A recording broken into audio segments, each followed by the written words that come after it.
Hey, what's going on, guys? It is Brian Macmayer here, and welcome to this part of the agency certification process where we're going to talk on the topic of agency branding, right? For your creative agency out there. And we want you guys to be pretty much everything in the know when it comes down to branding your marketing agency.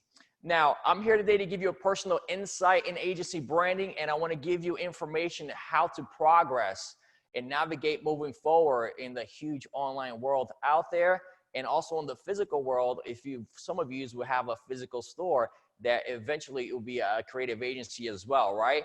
And this will be a powerful lesson for you. Are you guys excited? I hope you are. Let me get started by going, what's up, BA Nation? Man, all right. That's branding, right? That's branding. It's almost like a little BA Nation branding there. And that's why I say it all the time. It's like letting it, it's everything you guys are going to do, your agencies, it's branding, right?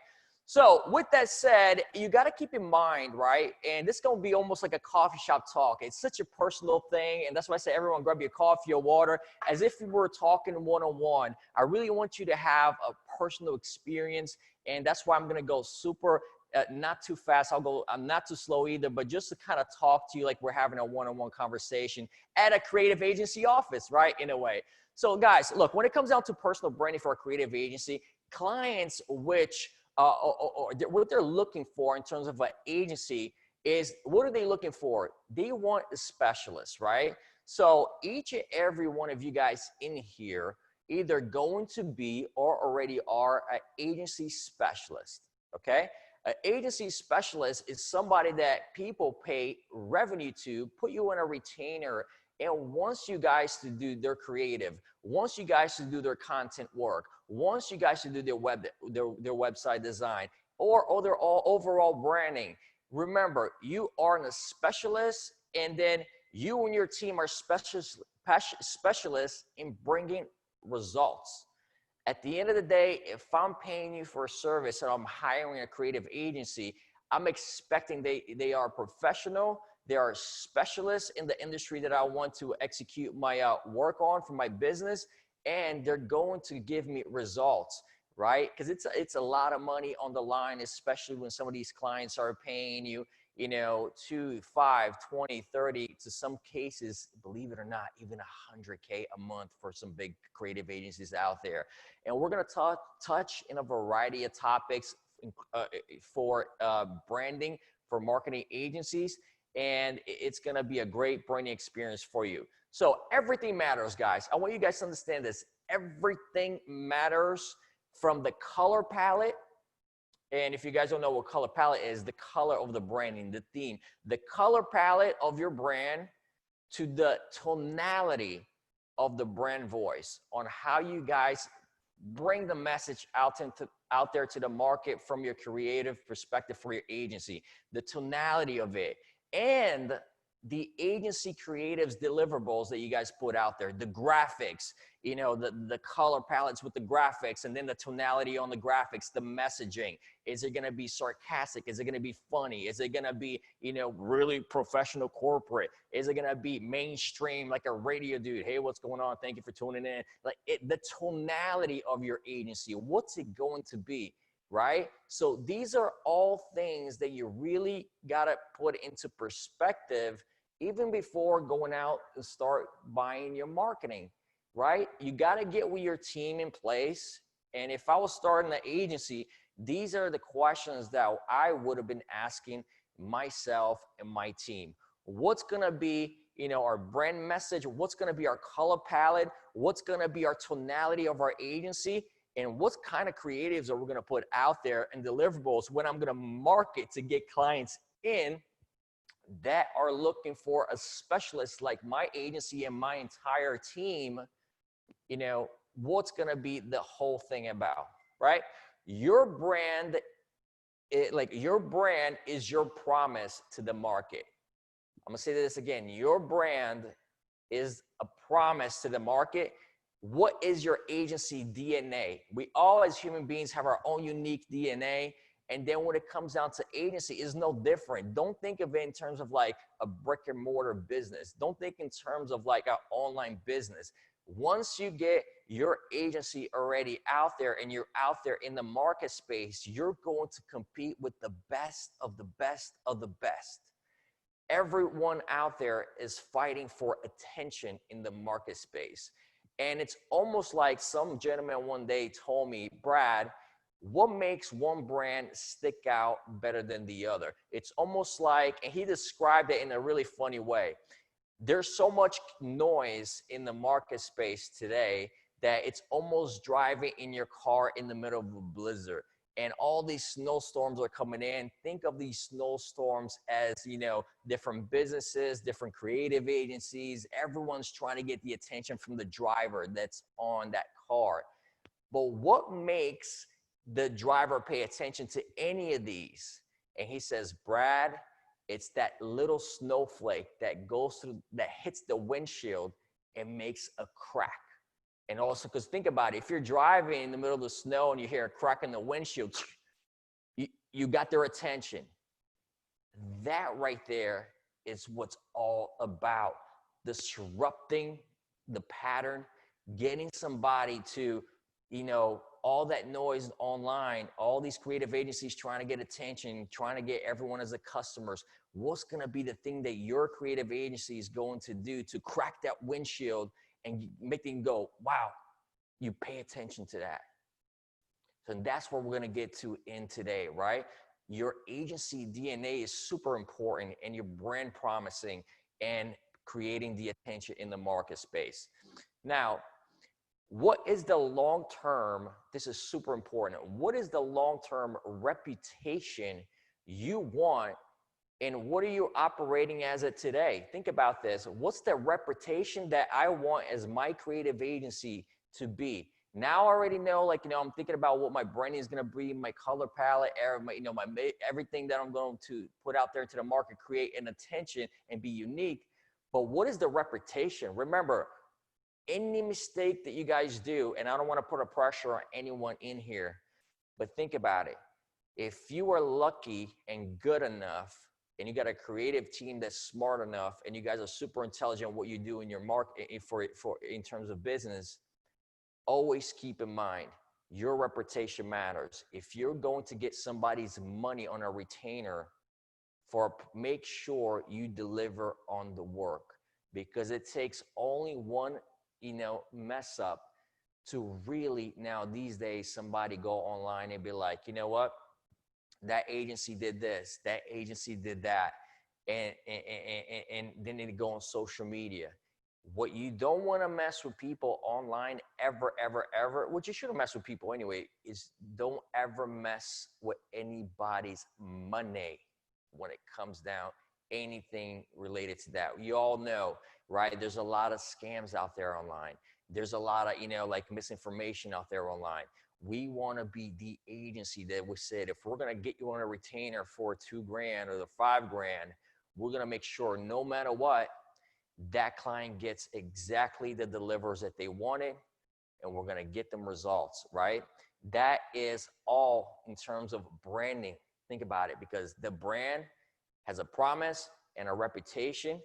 It's our DNA. Remember, our DNA is we go for quality. Sometimes it might not be for quantity, right? It could be something that, you know what, I'd rather deliver on time and get a great reputation out there than bring 10 new clients at one time. And now we're like, you know, trying to get all the work out there. The deliverables are coming in late. You know, like you're not delivering on time what they're saying, or you maybe are delivering, but the work sucks. All that hurts the brand. It's all about the brand, okay? And how do you want to be perceived? You know, I'm teaching a course right now called 16 Days of Power, a Bilderall 16 Days of Power workshop. We're actually on our 8th day, actually a 7th day today, and it's all about the power of perception, the power of creativity, the power of this and that we all have, right? And it goes into business too. What is the long-term reputation? Remember, and then how do you want to be perceived? The power of perception is what you're talking about here, right, today. You know, the perception matters, and perception is reality. We all know if we have a bad experience with a creative agency, man, even though you guys could be the awesome, you could have a bad day, or there's maybe a wrong internal dialogue within the work in the office. Something went wrong that day, and now we gave the wrong perception to those people, and you never know who you're speaking with. They could be a blogger, they could be a podcaster. You know, like I said, it's a lot of things to really look into when you're really taking on this aspect of creating an awesome. And the reason why I'm going through all these details is that our agency, your agency, I want it to be one of the best in the world. Everyone starts from zero. We don't know what's going to be the next biggest agency out there. Just because one agency is surviving right now, a lot of, someone, it's not. And then look at Madison Avenue with these big 500 corporations renting them, hiring them, I should say, not renting, hiring them for work. But now you have these little agencies popping up online, which are cheaper and faster, and they're actually very creative individuals. They're like, why should I pay, 500,000 or 250,000 for a Madison Avenue creative agency with a big brand name if these kids coming out of college got super creative process and it's so much cheaper? Pepsi may say, let's take a chance with an agency that's doing a lot of social online work, and then let's just get some of that money to go with a big box agency that's just going to buy media buy, right? So not to get off topic here, remember, this all is related to branding in some form of a way, because the perception of the brand, right? What's different or better? How are you going to do things over everyone? This is a really good one. What's different or better, and how are you going to do things over everyone? What's going to be that one little thing that, yes, you're going to provide so many things that a lot of agencies already provide, but your agency is going to include one or two more things that it's unique. It brings a new perspective into the game. It brings a new perception into the game. You're becoming a game changer. On another day, I was talking about, when you're creating, I think I was doing a video on product creation, right, for 16 Days of Power. And I said, you know what? Sometimes when you create a product, there's nothing really that you're going to create out there that hasn't been out there. But what if you can just tap into maybe the top 3 products, look at what they're doing, but also put your own perception and spin into it in your brand voice, because nobody can say things like you do, because you are super unique and your perspective matters and nobody sees it like you. And then put your own little spin on top of it with 2 more elements. For example, the 16 Days of Power. It was like, all right, I'm going to get all these topics on the perception, creativity, persuasion, everything. And then I'm going to mix it with the 7 irrefutable laws, of successful businesses created by Eric Salgado on Builderall. And I'm going to put that together and create one original product. So now speaking on agency mode here, what can you look at the top 3 to 4 agencies are doing out there that you also feel that you can actually do the same, but put your own spin and your own branding and your own unique signature into it that makes for you to look like an original creative agency, okay? So every company has something that, unique to offer, something that sets them apart. And if you don't have one right now, something that in the back of your mind you should start thinking a bit for the future, okay? You better think about it and make sure you're communicating in your own brand voice. Just like Brad is speaking right now in his own tonality or his own unique way, Eric speaks his own different way. And everyone in here, guys, if you guys were to convey something on video, is going to come out differently, even though we're putting out the same message. We may say things differently here and there, okay? But it's our unique DNA. So getting into a little bit even deeper on the branding aspect of it, what is going to be your target market? This is a huge one, right? Just because we're going to create an agency, guys, all right, so we're on board and we got the revenue to do it. We got, the team in place. What is the target market? Who are we going to go after? There's billions of people out there on the online world. 57% of the entire world is online, So if you build something today and the way we're moving at the speed of light in terms of technology, you're going to see that there's even more people going to be coming online, at the end of the year, and even more next year, and even more tools coming out where we're making seamlessly to be able to connect one another. People trust to pay online more than ever, and now is the time that you're putting out a great agency out there. People feel more confident more than ever, to do business together. Remember back in the days when online dating, you're like, I'm not gonna date on nobody on an app. Today it's almost super like natural. Like, all right, let me open this, Tinder and like look at it. Before it was unheard of to even sit in a stranger's car. Today is the norm to sit in the Uber or a Lyft, and you go into the stranger's car to take you to a place, and you feel super comfortable because the branding of Uber, the branding of it, that if at least it feels safe. You feel like they already made the background check on this guy. You feel like, it's the norm thing to do because you see other people taking Ubers. And what happened to the cab industry? When was the last time you sat in a yellow cab in America? It almost sounds prehistoric right now. And even if you had a yellow cab and an Uber, the experience in a yellow cab, we already know how that's going to go down, right? They put the meter on. We're sitting there. The cab stinks. It's some dude that, like super out of the ordinary. Like the car is just, you wouldn't have the same experience as Uber. So technology is changing everything in terms of creative agency and branding. You're at the right place at the right time more than ever, right? So figure out who we're going to go after, the target market, what you're going to be good at. What is your agency brand, and how do you resonate with that, right? What's going to be the thing that makes people, connect with us coming in, right? What is the agency mission statement? What is going to be the statement? This is super important, guys, and I'm really going to take a little even deeper than this. When you look at a mission statement for an agency, that's something that you don't really think of because you're like, yeah, man, I just want to create a website and I want to outsource this. And I already went there to, online and I already incorporated the agency. This is going to be super cool. I got about $2,000 to run some Facebook ads. And it looks like I could do this thing on my own and it's going to be super and dandy and let's go. Okay. Did anybody thought about the mission statement? And, because by the people that we're going after, what's going to be the message? Is it going to be a luxury agency that we're going to create, right? Is it going to be one of these agencies that, the perception, the power of perception online, the website is so gorgeous. The graphics is amazing. Everything in the wording of the site is so upscale. The vocabulary, the tonality of it is like super. It's like going to the difference when you go into a late night restaurant just to get something in your stomach, or when you go on a birthday party with your family and you go to a fancy steakhouse, right? How do you want that branding to be with your creative agency? Is it going to be a 5-star? Is it going to be a 2-star? It doesn't matter. It's up to you. It's what you want it to be. Nobody controls that but you, right?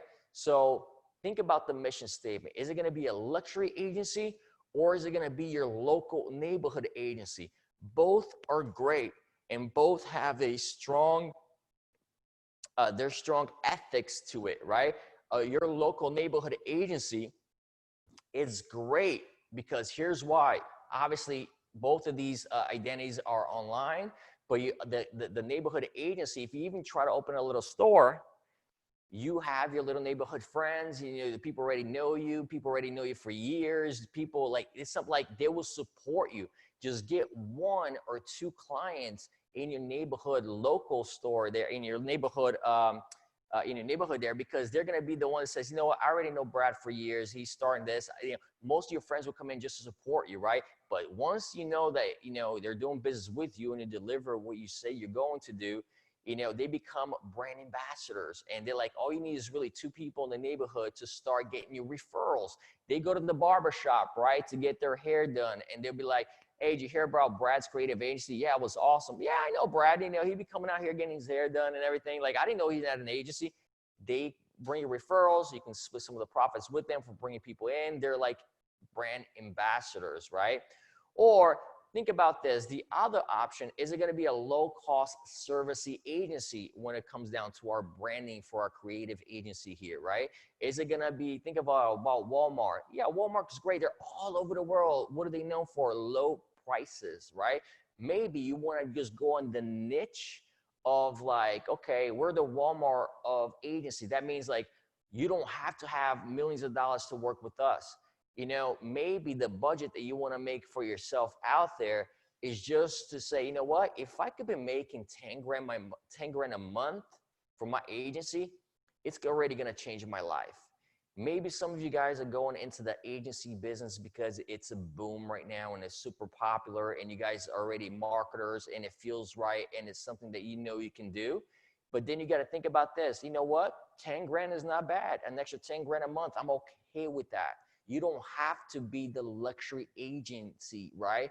You have to start somewhere. But if you're just okay with making 10 grand a month and you know it brings food on the table and it gives you a better lifestyle for yourself and your family, of course, and for the business to scale, you put some money back into the business for advertisement and the branding online. If you're happy with that, then a low-cost service agency is going to be probably your choice. Luxury, your neighborhood agency, or low-cost service agency. Or you could be the three of them. You can still have your luxury. You can still go locally, right? And you can still do some of the low costs as well. You know, it's up to you. And also, can you describe to somebody, and this is super important when it comes down to creative agency branding. If you and I were at a coffee shop right now in Starbucks and you're telling me, Brad, I just opened my creative agency, I'm like, cool. Like, can you describe your agency in 2 to 3 words? Like, you know, what is it? All right, my agency is called, blow up your brand, whatever it is. Like, and then what it is like, it's a social media agency, right? So that means we do everything is just social media. That means they're not doing, other stuff other than social media agency. We are, or you could say, yeah, it's called, blow up your brand. And we are a full service agency. That means you do everything, right? We are a full service agency. Or it can be like, yeah, we're, the name of the company is called Blow Up Your Brand. And we're just, focused on media buy. We're a media buy agency.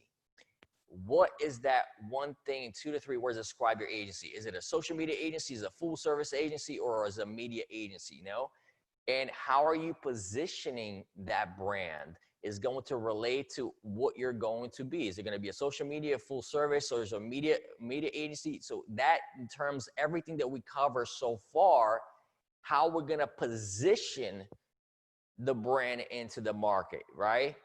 And remember the tonality, the color palette, everything that I described, the target demographic, and now we got all these together as we're going to position ourselves into the market to make a run for it, to really make an impact in the industry, right? Don't think small, guys, right? Because once you're in it, you never know the possibilities, and the possibilities are unlimited. It's just you believing it and you executing the work. Take one client at a time and you're going to be super successful, right? Now, what are your competitors, right? This is super important, and we're still going through the whole branding discovery is what we're going here, right? We're discovering our DNA, for our branding, right? So we got to figure out now, like, what is our competitors, people that are setting shops right next to us, or people that are going to buy advertisement against our agency. These is all things that comes into play because you think you may know everything, but once you get out there, the market hits you in the mouth, because then it's all like, once you're inside the Coliseum in the arena and the ref blows that whistle, it's fair game. You gotta pay. You gotta play hard. Right? You're going up against everybody because, right, the internet doesn't care if you're black, white, green, small, poor, rich. The whole thing's like, if you're good, you're going to succeed.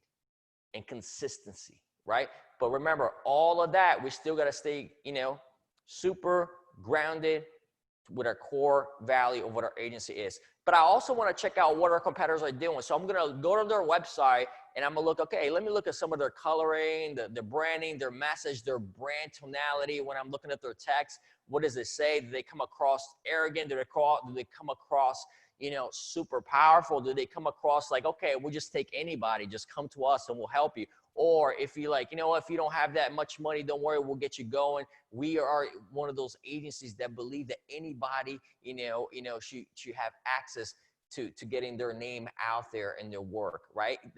I want to be checking out everything.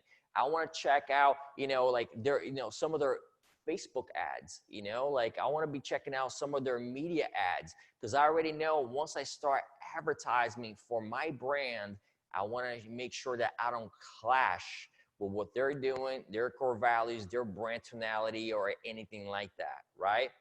Or you got to think this. What makes you stand out in the market? Is it gonna be the, now that we know everything, but what else makes us stand out in the market, right? Is it gonna be the amazing creative work of our portfolio, right? That's something that's a really super, let me just put here my notes up here. This is gonna be super important, right? Just because a company is giant and powerful and so forth, but guess what? Some creative agency out there in Australia may have one designer that thinks super outside of the box, and their graphic work is amazing how they do things. The quality of the graphics, like the tonality on the work, the colors on the things, and his workshop is great when he uses Photoshop, right? And it looks like the work wasn't rushed. They're super clear. Something is not cluttered in the graphics, and it really broke through, and it makes it for eye candy, right? It catched my attention. Now, when I'm looking at things, I'm like, I want to do business with that person, and I want to hire that company to do the same work for my company. It was just the creative piece that really caught me attention. The creative is the variable at times, and sometimes, remember when I said the market doesn't care if you're black or white or not? If I'm looking at a work and the work is amazing, I'm not thinking, is this company a multi-million-dollar company, or is this company just started out yesterday? The only thing that I know so far from my perception, my perspective, is that the creative is super, super amazing. And I want them to do some of the work for us. So I'll contact them to see how we can move that forward and get that going, right? So that is what makes you stand out in the market, is the amazing creative work portfolio, the quality of the graphic, who will be your local ambassadors. Remember, your local people, your first customers, referral and word of mouth, right? And when it comes to, signs of word of mouth and retainer, guys, you guys really think about this, right? They already bought into your agency belief. And this is something really so powerful to think about this, right? When somebody hires your agency, that means they took their money out of their wallet. They got in the computer. They pay for the transaction. They think about the process. You sign it, you send them a retainer form. They downloaded it, and then they print it, and now they're signing it. Or it could be DocuSign. It could be electric, digital, everything, and then all I got to do is put my word there. But at the end of the day, I still have to use my bank account to make a payment for your retainer for your creative agency, right? And then when it comes down to branding and everything, that means that if I'm about to make a payment for your creative agency, I already bought into your agency belief, right? Your agency's mission. Remember we're talking about the mission, for your brand, your outcome, and now all I'm expecting is results. So that means I bought into your belief, your mission statement. I'm in. You got me. I believe that you can do the work for me. And now all I'm expecting is the results that you bring into my business. Okay? And I'm just going to pause here for 1 second, and then I'm going to make sure everyone's here. Put your hands up. Is everyone okay? All right, we're good so far? All right, let's keep going, guys. Let's keep going. We got a few things to cover here still. Actually, a lot. Okay, so we're just getting started. And then let me go here back into my notes. Okay, so what falls under brand identities for your agency, right? For your brand, that's super, agency. Because now I already know, all right, Brad's gonna buy, open an agency. I already know my color palette. I already know everything. My mission statement. Already, going to have my local ambassadors. I'm super pumped. I'm ready to go. I don't have a lot of money yet, right? Because we didn't bring a client in. But remember, I think my branding is on point now because I already know exactly how this thing is going to play out. I know in my head, right? So what falls under brand identities? Let's keep going to the discovery of this agency that we're creating together here, right? So the logo falls under the brand identity. How is that logo going to be perceived? I'm not going to go deep into logo because we all know what a logo is. But remember, and I'll leave you with that logo thing. One designer is better than the other, right? So think about this. Remember I told you about that one designer in Australia with that creative guy that does great workshop? Maybe he's got a creative way to put that logo, to make it super simplistic, but super powerful, right? So of course, website will fall under the terms of brand identity for the creative agency, the graphics, the signage, out there, the service that you provide also falls under the brand, because our brand tonality, our brand voice, the message, the service, everything, right?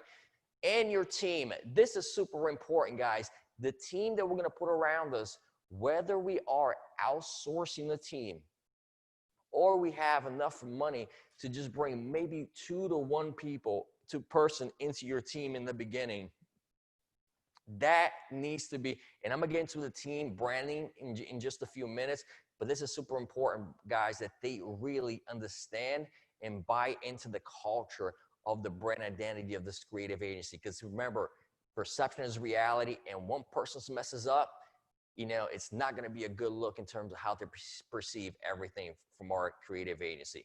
So the messaging, your key messages, are these consistent across all channels and media? Think about this. So now we're going to start, talking about our company and our creative agency. We're going to look for clients. Like, are we consistent across all platforms of Facebook, Instagram, LinkedIn, Twitter these days? Like, man, you have so many, and we don't even know what's going to come out on 2020. I know for a fact there's going to be one other major, digital company out there that's going to be squeezed right in between Facebook and Twitter. We don't know what that is, but I think somebody's going to squeeze in there, and we're going to be using them, right? So those are the things. But is the message consistent all across the platform? When it goes out there into the creative team and they come back with the design and the message, somebody in your team needs to figure out, let me just make sure before we put everything out there in terms of looking for clients, is the message consistent? The color palette is consistent. The logo looks, great. It's not stretched, right? Sometimes it goes into the graphic designer. They intend to stretch the logo a little bit. I didn't know a lot about, how people are sometimes like these companies are super anal when it comes down to stretching the logo a little bit. I had a chance to work with, some big brands, and I noticed that one time, they stretched our brand just a little bit, to fit the graphic. And the director that was working with me, he caught that, and he's like, dude, they stretched the logo, send it back. For me, it looked fine, but it was a big lesson that I learned that day. Detail matters, and you never know how it's going to be perceived in front of the public. And remember, when you're putting so much money into advertisement, everything counts, guys. And these are the kind of things that you maybe want to have in your checklist. The logos look the same, because if the logos look the same on Facebook, or does the logo look a little bit different on Instagram? Okay, so you got to know first what services or tactics you're going to specialize in, right? So let me just kind of open your mind a little bit and kind of explore, and let's start opening and peeling out the onion, so I say. Let's get in there, even just take even more of a deep dive. Is it going to be like a digital content strategy production, right? So that means like all we're going to do as an agency, we're going to do a digital content strategy. So we're going to create production content for online, content for commercials, content for billboards, content for, infomercials, content for events, content for concerts. We're going to be a content agency strategy production service, right? Or are we going to be a media planning, paid media? That means like, all right, cool, we're going to be a paid media. So now I want to learn everything about Facebook ads, Instagram ads, Instagram stories, LinkedIn advertisement, right? Twitter advertisement. And we're gonna really just be successful and master the craft or buying media. As we know with Facebook and everything in between, these guidelines of buying media changes almost every single week. And once you, even if you were to take a class on Facebook ads, really try to invest even more time into it, because by the time you took that class, maybe the rules and regulations of advertising on Facebook on that platform has already changed, right? So it may not apply to some of the things that you're already learning. So if you're going in to be an agency for your branding, for media planning and media buy, because that is one of the most important things in the agency as well, just make sure you're every single day, you want to know everything about, paid media. Or are we going to be a website analytics agency, right? So that means when you come to Brad Macmeyer's agency, right, we're only going to be focusing our brand, our message, our tonality, everything just in terms of website analytics. We got your numbers if you need us, right? That means like you come to us when you want to know who's coming to your site, who's buying your products, what are they talking about, out there? What are some of the numbers on Google Analytics that we run everything for you? That means you pay us on a retainer to run all the analytics in the world, and then we'll give you, within a month from now, all of the numbers from all the tests that we did in terms of like what country people are coming from what, how many times a minute also they're spending on each video on YouTube, do we have more, women, females out there? Do we have more guys? And these are all the numbers that we're going to focus on. And we're going to really, guys, as an agency, focus on being the analytic, for their brands and websites and so forth. That's going to be our agency when it comes down to it, right? Or are we going to be a social media planning agency, right? That means this is super cool too, right? And this is something when you're starting, guys, it really gives you a chance to, get going, because it's not a lot of money that you need to put into, and it's not a lot of work to deliver, right? You can charge $2,000, in the beginning, or $2,500 to be a social media management agency, right? And people need this the most. It's almost like having a support team. Instead of for a company or a local company or a local business in your neighborhood to hire a support team to really get back to the customers online, what they're posting, to hear what people are talking about you online, to really manage, and get in there in the crucial moment when somebody puts a negative comment out there. You want to be the first one in there. Not a problem. We'll make sure, we got you. We understand you. We hear you. We're going to correct it. We're going to fix it. We are an agency that only focus on social media management. And what is great about this is that us as an agency, it takes some of the pressure off to deliver creative deliverables. We don't have to create the graphics.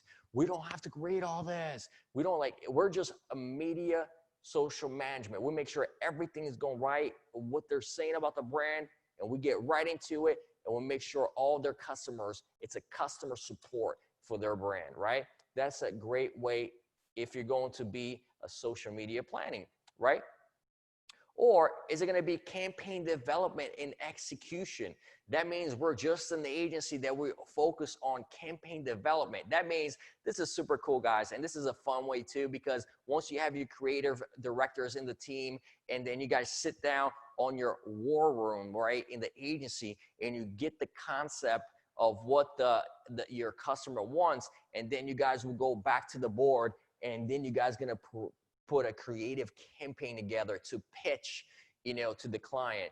And then when the client comes back in, a day or two, you guys get to pitch different ideas and different creatives and different campaigns, just to kind of persuade that client of yours what should they do in terms of what campaign activation you're going to run for him. He's paying you, but you have to come up with the creative strategy, the creative campaign, and what's going to be the thing. How much is it going to cost to create these videos, right? Right. Yes. One question, please. I'll get back to the question when I open for Q&As, okay? All right. No problem.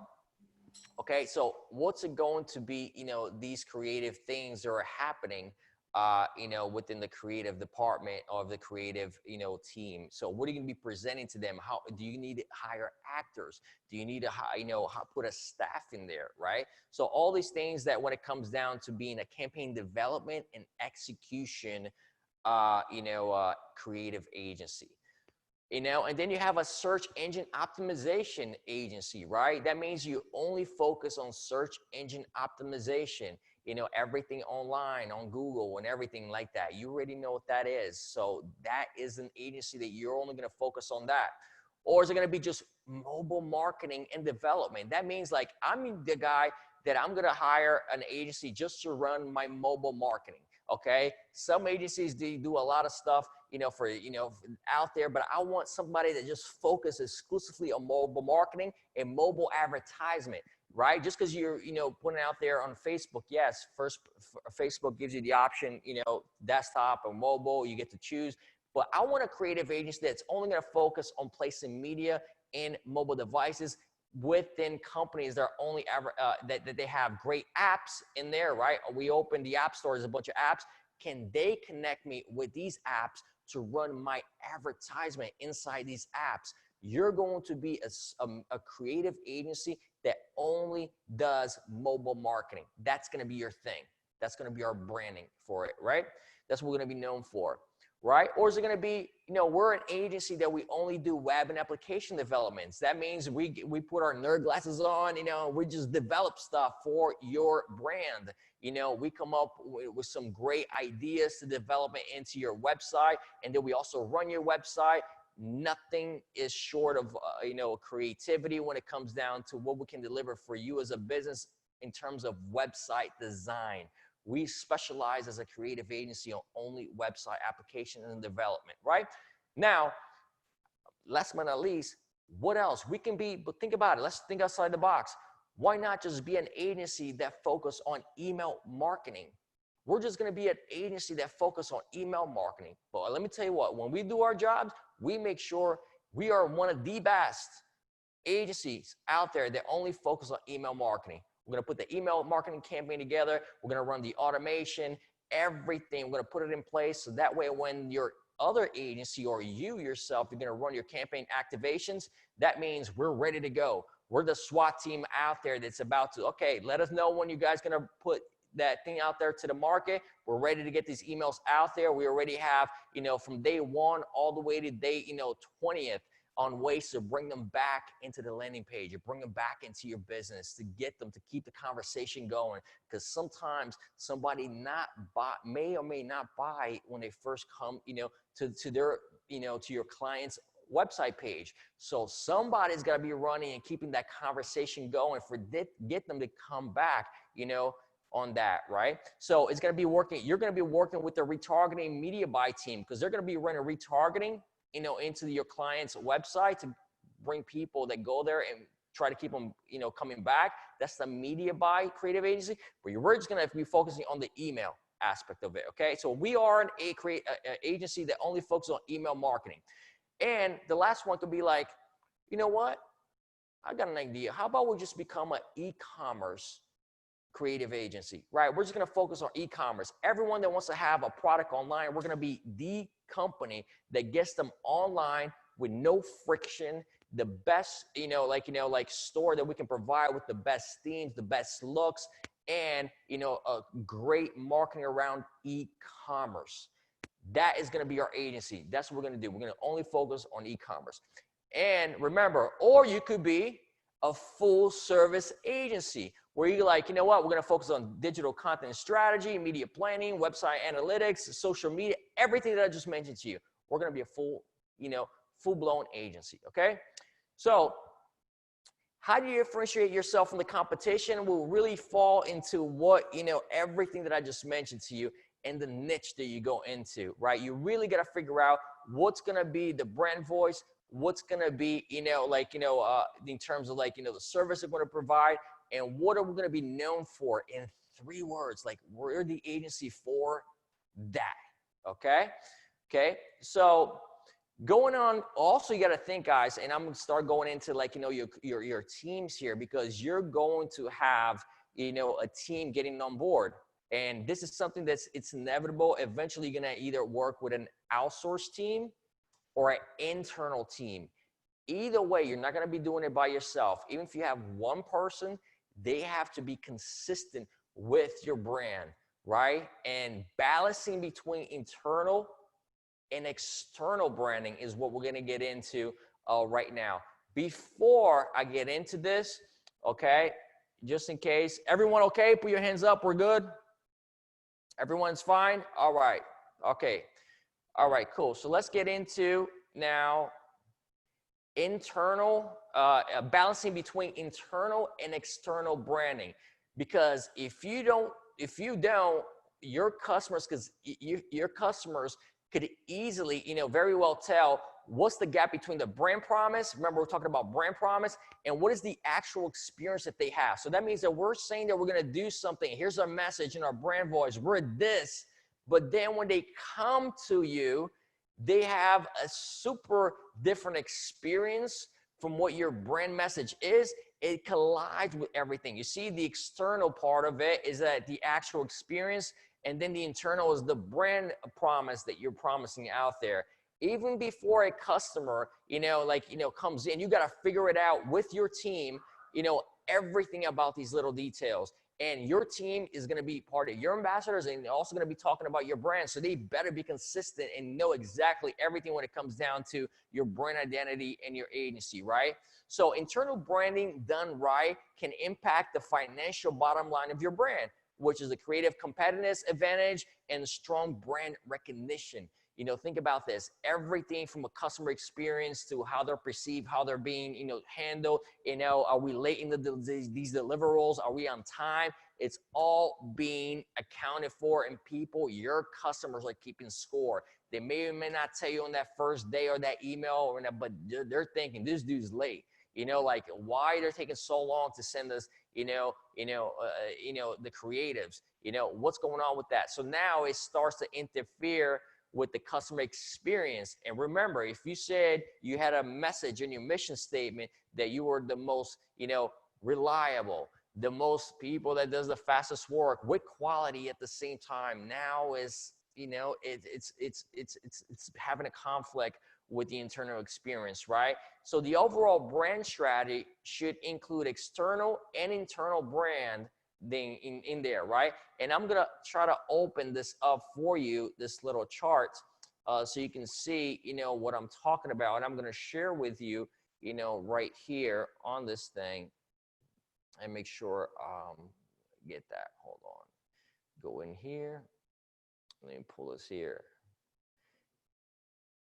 and we're gonna go over here, press share. There we go. And you guys can share this, right? You guys can see this external and internal branding, right? Put your hands up. Everyone sees it? Yes. Okay, cool. Thank you. All right. So external branding, right? It will fall everything under the environment, like the environment, the brand identity, advertisement, the name of the logo. These are all external branding. And the reason why I'm pulling this chart is to really see that these things are going to come into play, and you don't get caught up with your pants down. Because it's going to happen, guys. When you're in the weeds, right, and everything is so fast, and you're like, oh my God, I got to deliver. I know for a fact, out of experience, the moment somebody pays you that retainer, you are going to freak out, because a lot of anxiety is going to come into play. A lot of things are going to happen, and now you got to deliver on time. The pressure is on. I don't want to be a fraud. My agency is the best. And they're like, and then now you're like, I don't want you to get caught a deer in the headlight. You're going to go through that the first time you get paid, especially if it's $5,000, because you're like, $5,000, that's one client. I make sure I deliver this right. My second, it could be another 5. That's 10 grand a month on a retainer. And the last thing, guys, you want to do is lose these clients, because once your business starts changing and your life starts changing, and all of a sudden, like you lose one client, $5,000 makes all the difference from, your lifestyle and your business. So these external branding are going to come into play, and these are the two different things, really. And I'll give you guys this to you at the end of it on the Facebook agency.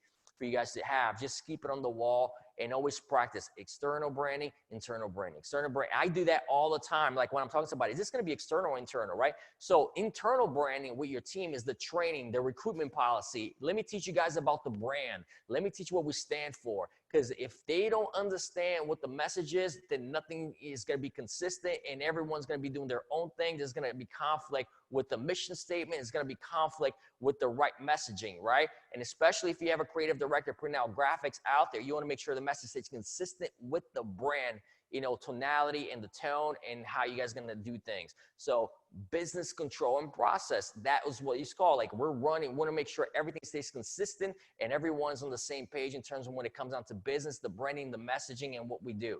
Internal communication is key. That's internal branding. Does everybody know, if I ask you now, what is our mission statement? I already know.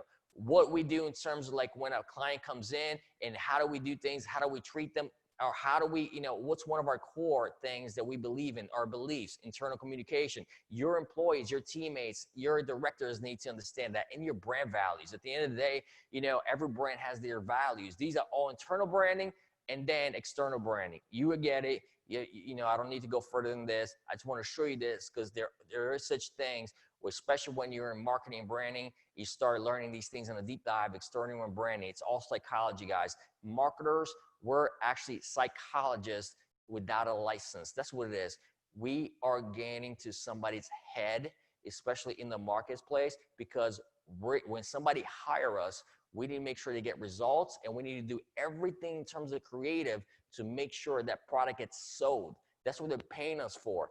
We are the specialist, right, on making people buy a product, right?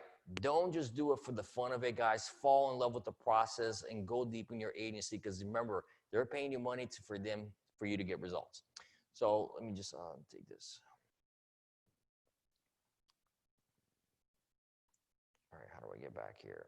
I guess I got to press here.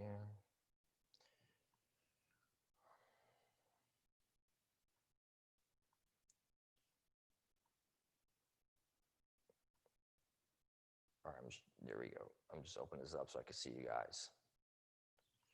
Okay, so let me continue. Okay, so the overall branding strategy should exclude the internal branding, and you guys know that. So let me give you guys, and I want to give you guys some ideas here, right? So how are we going to get paid? And this has to do with branding too, because at the end of the day, if we're doing the branding and everything right, that means now I just want to put 1 or 2, 3 ideas out there, a seed in your mind, just to open your mind a little bit on how easy it is and the strategy you're going to do to get a retainer for that specific amount, okay?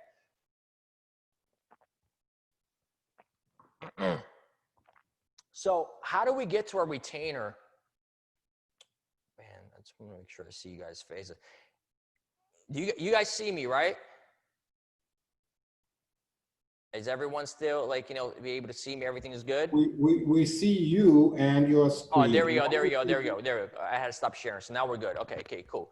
All right, so let me go now into it, guys, how we're going to get these retainers and how to get like maybe 15K a month, okay? And these are just ideas and a smart way to do it, all right? And then I'm not deviating from the branding aspect of the agency, but I have to cover this because everything in terms of the message and the branding and everything, it's related to, at the end of the goal is to what?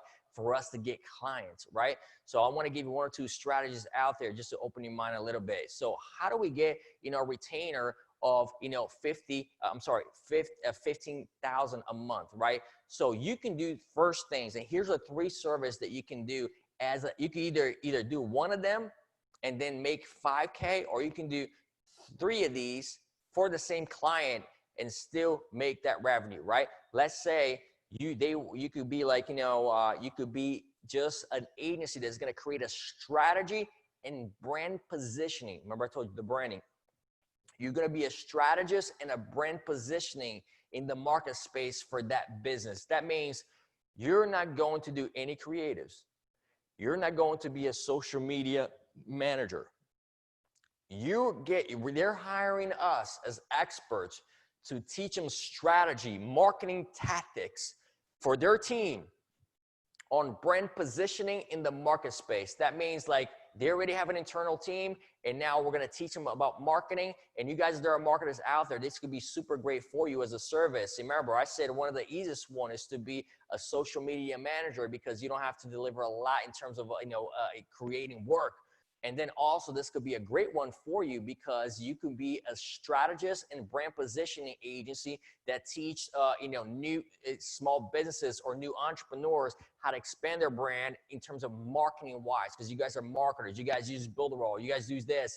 These are all the things that you can teach. You're just talking, you're just verbally analyzing, right?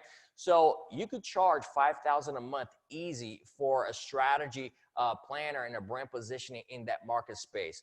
Or you can charge $5,000 a month for output work. That means you're going to be then creating pictures, videos, graphics, and everything. Remember, $5K a month for output work. That means you and your team are going to deliver the deliverables for them on time every single time, and you're going to specialize in output work, right? Now, you can add another $5,000 a month to be, remember, the social media monitoring, the community manager, and then, so when you put this together, if I was selling to somebody and I knew that corporation had $15K a month, $15K a month for, you don't have to go to big top companies. Look, guys, $15,000 a month for a company that's bringing in, $500,000 a month in work or anything like that, it's really nothing for them, because the value of the customer matters to them.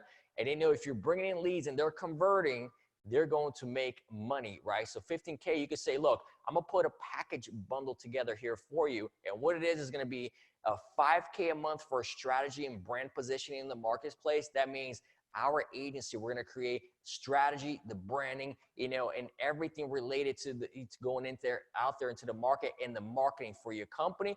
But we're also going to create the output work for you, which we're going to be creating pictures, creatives, all these kind of deliverables for every medium possible there on social media that's out there, every sizes, everything. We are going to create that. And also, of course, we're going to have our team, our specialists here, create social media monitoring as well, which we're going to be doing the community manager aspect for you. So you don't have to hire, a team out there to do customer support. And he's going to say, Brad, how much would that cost? Everything, a package for everything, it will be $15K on a retainer. And you could try it out for a month. You pay in advance, and then, or they could say, we'll pay, however you want to work it out, just to say, okay, the first 15 days, it'll be half of that, and then the next 30 days will be half of that. But having an agreement that either way, even if they pull out, they have to give you guaranteed the first month $15K, okay? And then you can sit down, revisit, go month to month. And if you are that good, and if you are what you're saying you are, and you have talent, and your team has talent, you'll be able to do it every single month, and they'll be able to sign on to you, right?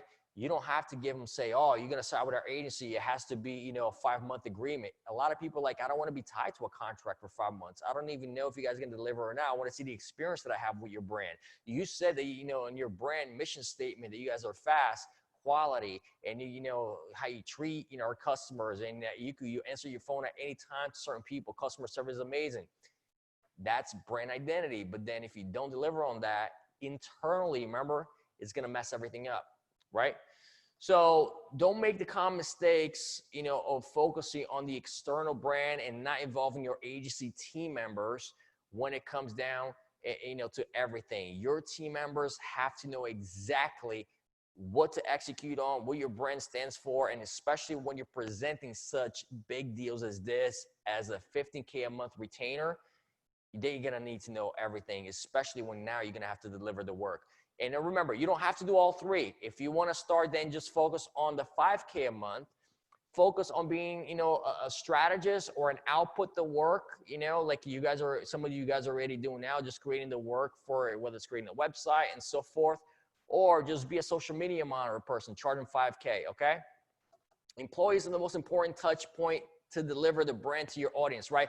Because remember, guys, you as a director of your agency, you don't have to micromanage everything, because it's going to drive you crazy. But remember, whoever you're working with, especially with outsourcing, you're going to have to get somebody that knows everything about what you do And that person, when it comes down to branding and everything, like when I talk to Eric, Eric doesn't micromanage me, right? He already knows, Brad knows what he's doing. You know, I believe in Brad. And then we have these meetings once a week. And then we'll say, what do we stand with this? What do we do with this? What's some ideas for that? And he lets me run with it, right? So, you know, that he knows that I know the brand. I believe in the brand, right? Now, there are certain things that we also work with developers, right? So sometimes what I want to put out there, it may take a little while, or I want to change this because I'm dealing with developers on a software and I have to wait for them. Sometimes I'm ahead of things and I'm like, but I'm waiting on the developers. But so those are the kind of things, but I know the brand, what Builderall stands for, because I fell in love with the brand, even becoming a marketing director for this corporation, right? So define your world, your internal brand, and every you guys just take like, you know, one day to really think about what you guys are going to do, because the power of perception is always there. And you want to create a powerful brand, position the brand to stand out from the crowd.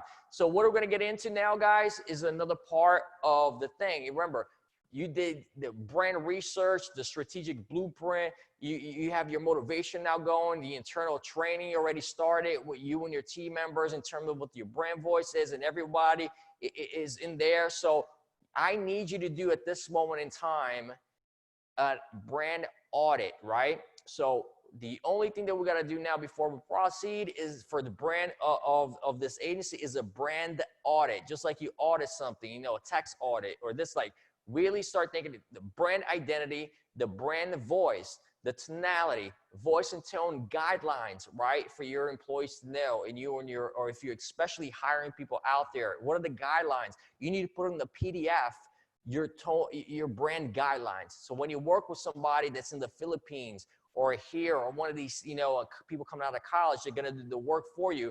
You'd be like, all right, guys, I'm going to hire you to do this work for me for, you know, because for a client, because you're outsourcing the work. Here are my brand guidelines. Make sure you guys stay consistent, you know, with this as well. Or here is his brand guidelines, right? Always ask, you know, whoever you're working to. This is a must. If somebody's going to pay you that kind of money, before you do anything, also ask in the email, do you have a brand guideline that my team needs to know about it? He's going to say, of course. I will have my marketing director send you the, you know, the photo, all the logos, you know, the package, the PNGs, the, you know, the Photoshop files, everything about the brand. And how do we do our thing, all the rules and regulations, the guide, right? Just like you see with the Builderall, we have our brand guides there on the platform. So, right, and then also the brand visuals.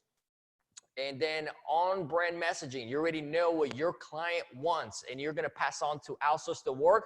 These are all the files that's going to go in that email, right? So if you're outsourcing the work, you put all of the files for, you know, the logos. You put the messaging there, what they stand for, what you're trying to accomplish. So they already know exactly the tonality and the tone of your client. And that means when the work comes back to you that you have to present to your client, you'd be like, dude, this has nothing to do with this guy's image is. So make sure you guys know their brand guidelines, so you don't waste time and money. Because if you outsource somebody to do the work and you're rating a retainer, and this guy's already paying a retainer for you to get it, that's your money coming out of your pocket now if the things gets messed up, because he's not going to pay you twice for it, okay? Also, so typographic and brand, so typographic and brand guidelines. We already talked about the guidelines. What kind of, like, you know, the typographics that you're going to be involved with the brand. What's it going to look like? The fonts and everything. All that has to be consistent with two things. One, for your creative agency, and also for your clients. So when you get those files for you to do the work for them, make sure you ask, what kind of fonts do you guys use for your brand? And also send me the fonts so I can download it and put it on my computer, or the creative director computer, or the creative designer, so we stay consistent with your branding, okay? And then also, we already covered this. Let me go back here now a little bit. Also start thinking, guys, about your creative team. What kind of people do we want to put into the team, right? So now let's go over your team, because I know for a fact, you know, I would say maybe, hopefully, I'm praying that, you know, 70 to 80 to 90% of you guys are going to get to this stage, right? That you will get a point in time in your agency that you're going to be the founder of your agency, which you already are, most of you guys, or if you're not, you're planning to be one, you're going to be. But then I will also remember this, you guys are going to have a managing partner. Make sure you get a managing partner, whether it's your spouse, friend, whatever, whoever you're going to go business with, because you cannot do it by yourself, guys. All right. Really find a managing partner. Also find a brand experience designer, right? This is something that you could, all of this you could outsource. It's just don't outsource the managing partner.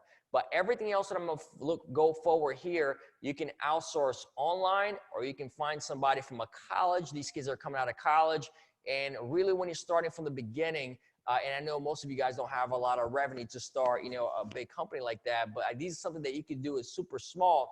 But find a brand experience designer, and then this is a must: creative director.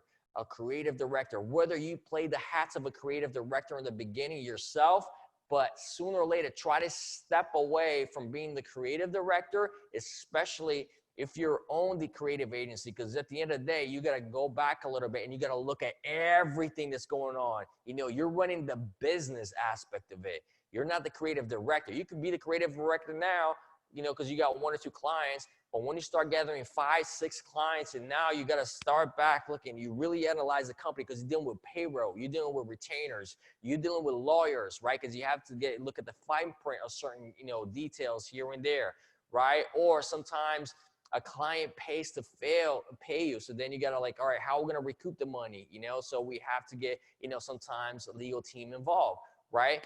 So, and you could be wearing all these hats, but I know you're not going to be a lawyer. So you have to eventually have a lawyer on your team. So creative director or strategy director, just remember to think how we're going to do these kind of things that we want to do. Now that we know our branding, our messaging, our brand voice, everything, how are we going to put this thing together? You need a strategy director, right? For your agency.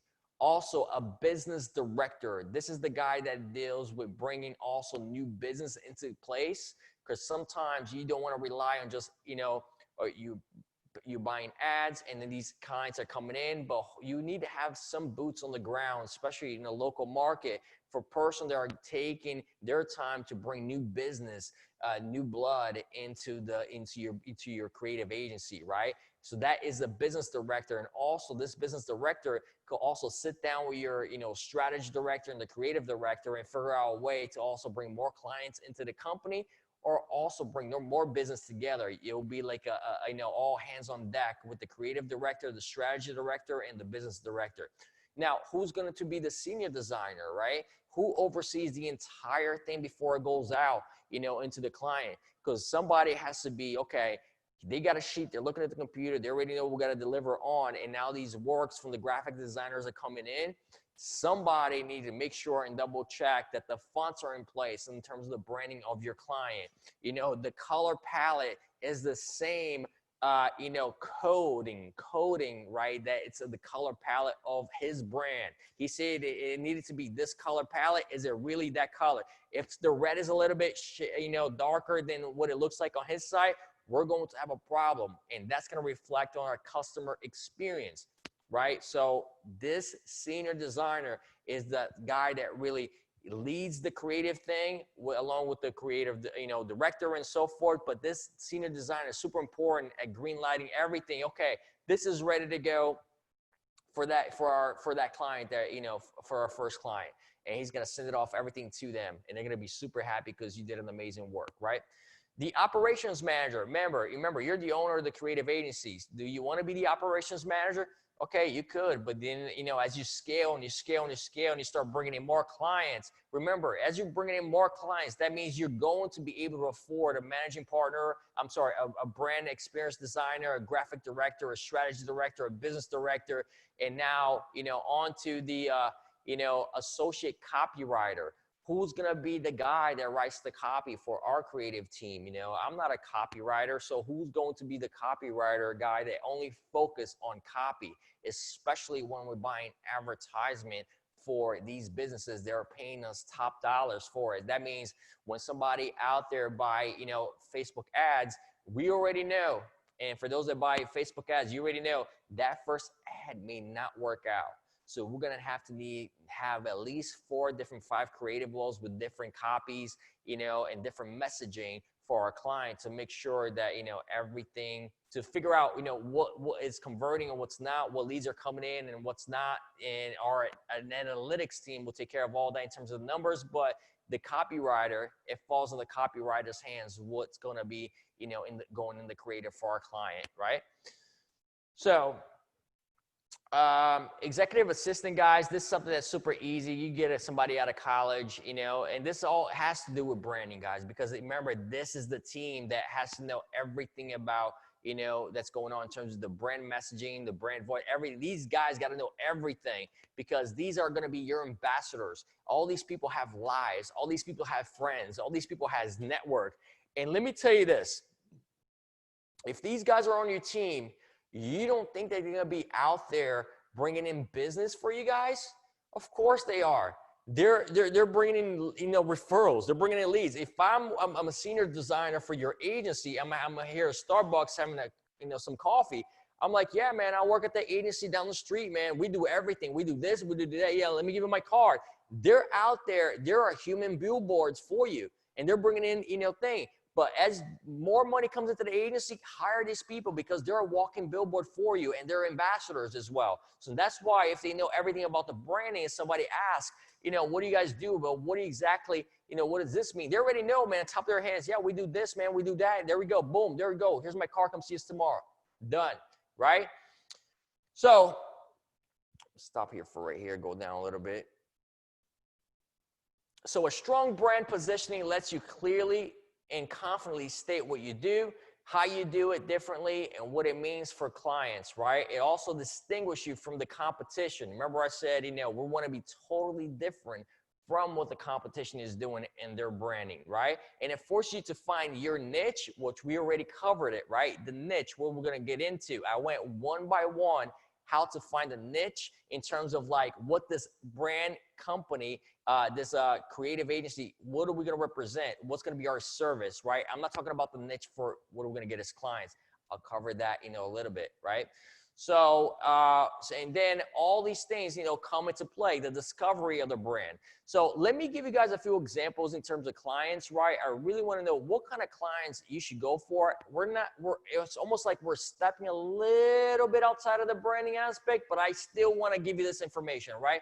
What kind of clients that will not give you these kind of headaches, and what should you look for? And these are the clients that really you should be going after in terms of when it comes down to get them work. Right, so let me open this up here real quick, and I will show you these kind of clients that will not give you a headache. So that way it will save you a lot of time, and there's plenty of these that you can, let me go share here.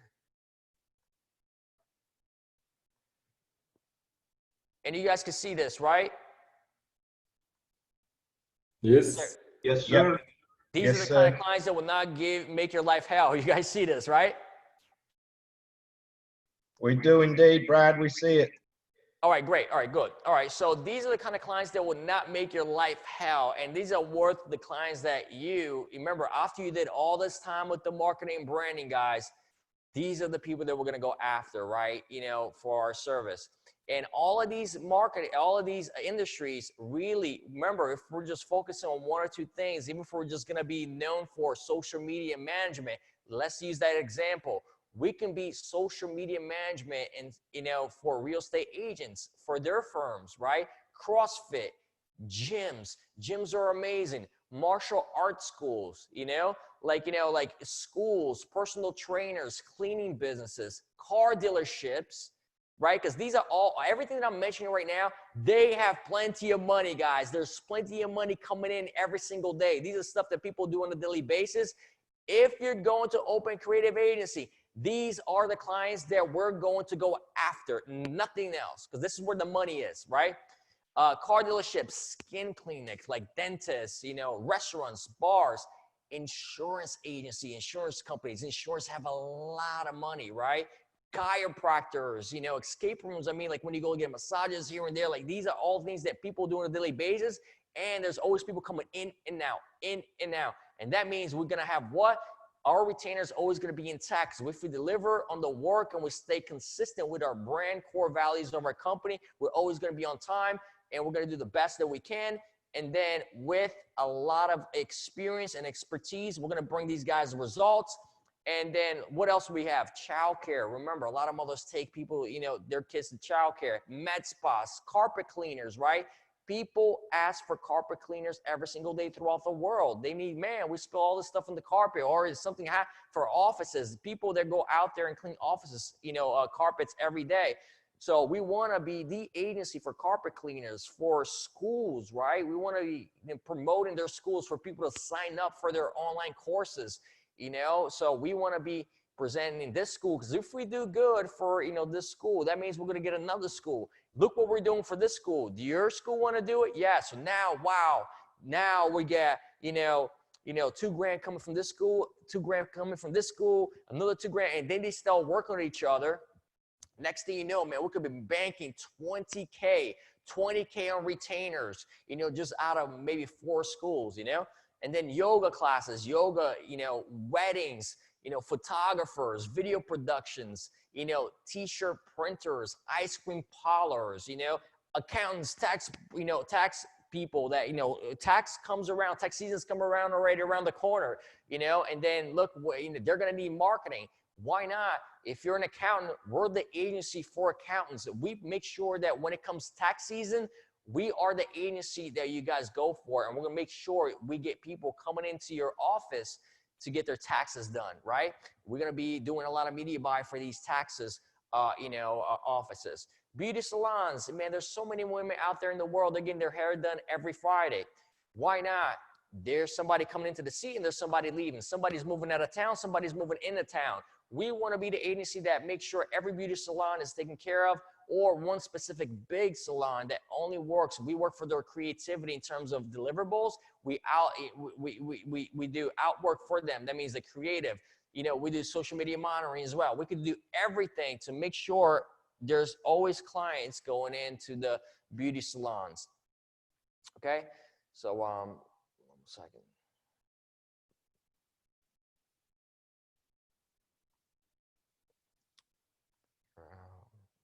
Okay, so that. Okay, so then let me just go back here and just go down here one more thing.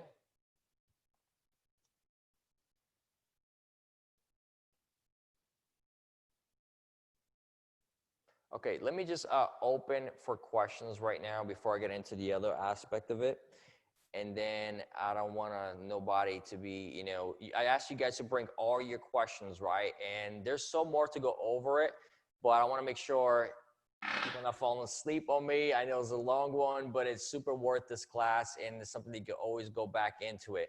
All right, so let me open the floor for questions right now, and I'll start just by name, like Juliet. Do you have any questions? All right, cool. Enrico, do you have any questions? Yeah, I've got one for you, Brad. When I started down this path, I opened up a social media marketing agency. I call it NetPro Social, and I do reputation management and all the social media marketing. Now, I come from the world of Cisco Foods, which is a provider of you know, food stuff, and I was a business consultant with them for almost 20 years. So one of the things they need, of course, is social media marketing and marketing online. Now, this led to a lot of requests for websites and this, that, and the other, which I didn't do, and that led me to the Builderall. Love the Builderall platform. It does everything I need it to do, plus some. Now, where I'm at now with everything is marrying the two together, because my NetPro Social provides all the reputation management and everything that I need there, those resources, and yet the Builderall provides the other tools that the restaurant will need. And then, of course, I would have to provide the work and everything to build the websites and the funnels and everything like that.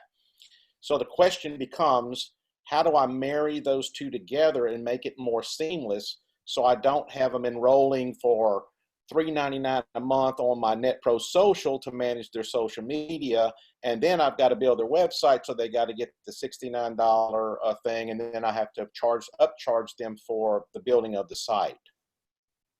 That's a lot of stuff there, right? That's like 10 It's a lot of stuff, and I'm trying to marry that together to simplify and create a seamless marriage, because what I'm finding, Brad, is that the people who own businesses, their main thing is, I just want to sell product and get more customers, whether it's online or whether it's in my store or restaurant or whatever.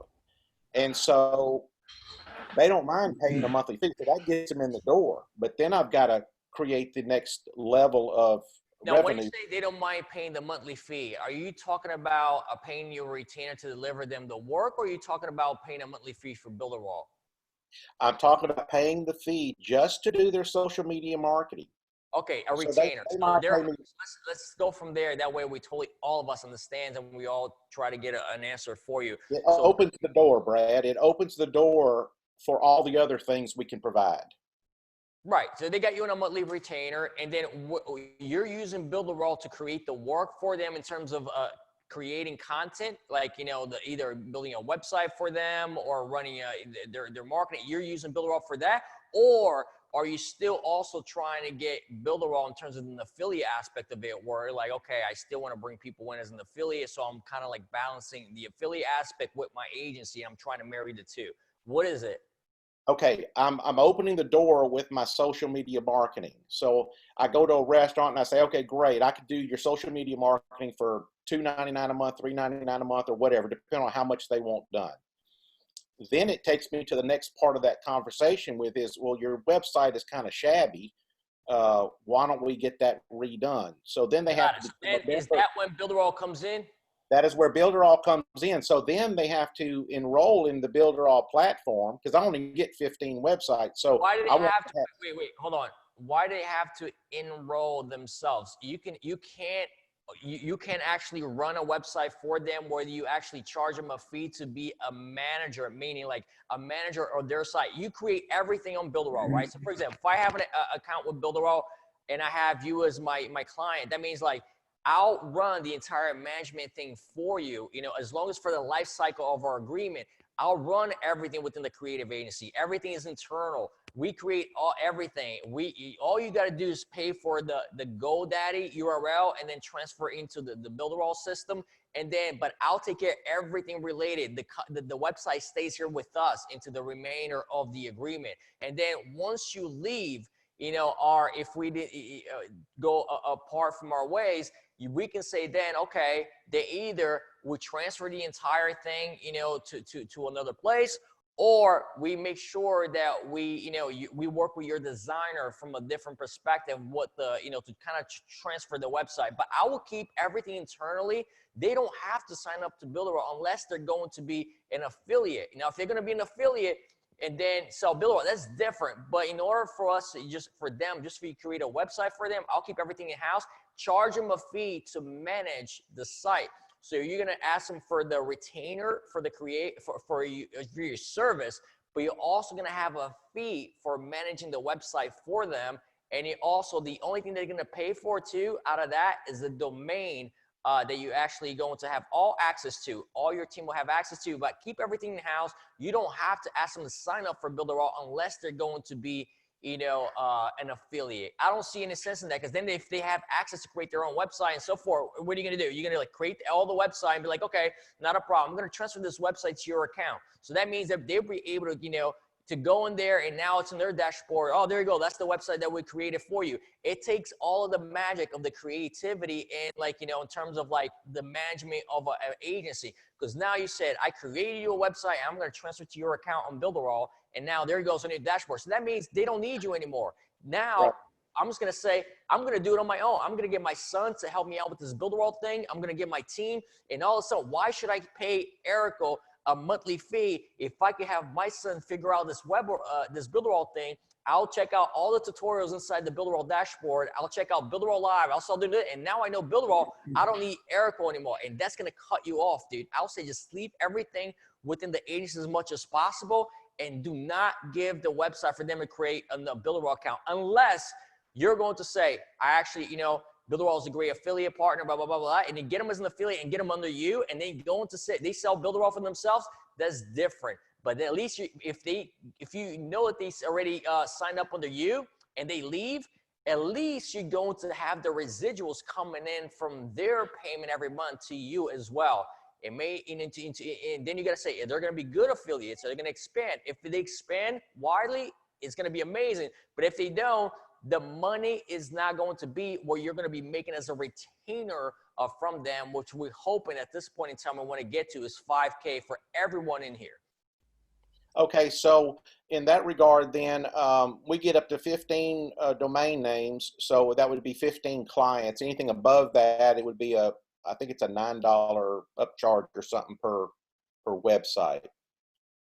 Yeah, man, put on the fees in there. There's no different from the bank, right? The bank Right. charges a fee for everything. If we're late, we'll get a fee. If there is a fee, sometimes most companies charge a one-time fee. So you put a one-time fee in there, but you can do all that as long as you're delivering the work and they're super happy and everything is great. Just try to keep control as much as you can of everything related to your client because it's called job security. Right. All right, guys, moving on now, going into Jalal. Do you have a question, Jalal?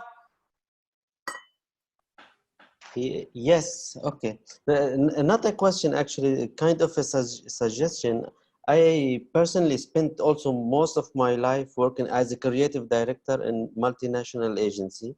So I know exactly what you've said, but I feel to most of the people here, it's kind of overwhelming because it's, our agency is still not yet born. First, they have to learn the baby step, then how they should dress the baby, how they should talk. So little by little. So maybe they can start with the brand identity, how to do the logo. I'm sure it's overwhelming for everybody because it's too much to digest basically. Yeah. So here's So the thing. Like, my hope is that like every one of you guys, because it's great to push you and go really with deep information because at the end of the day, you're going to have to face this anyway, right? yes, yeah, sure.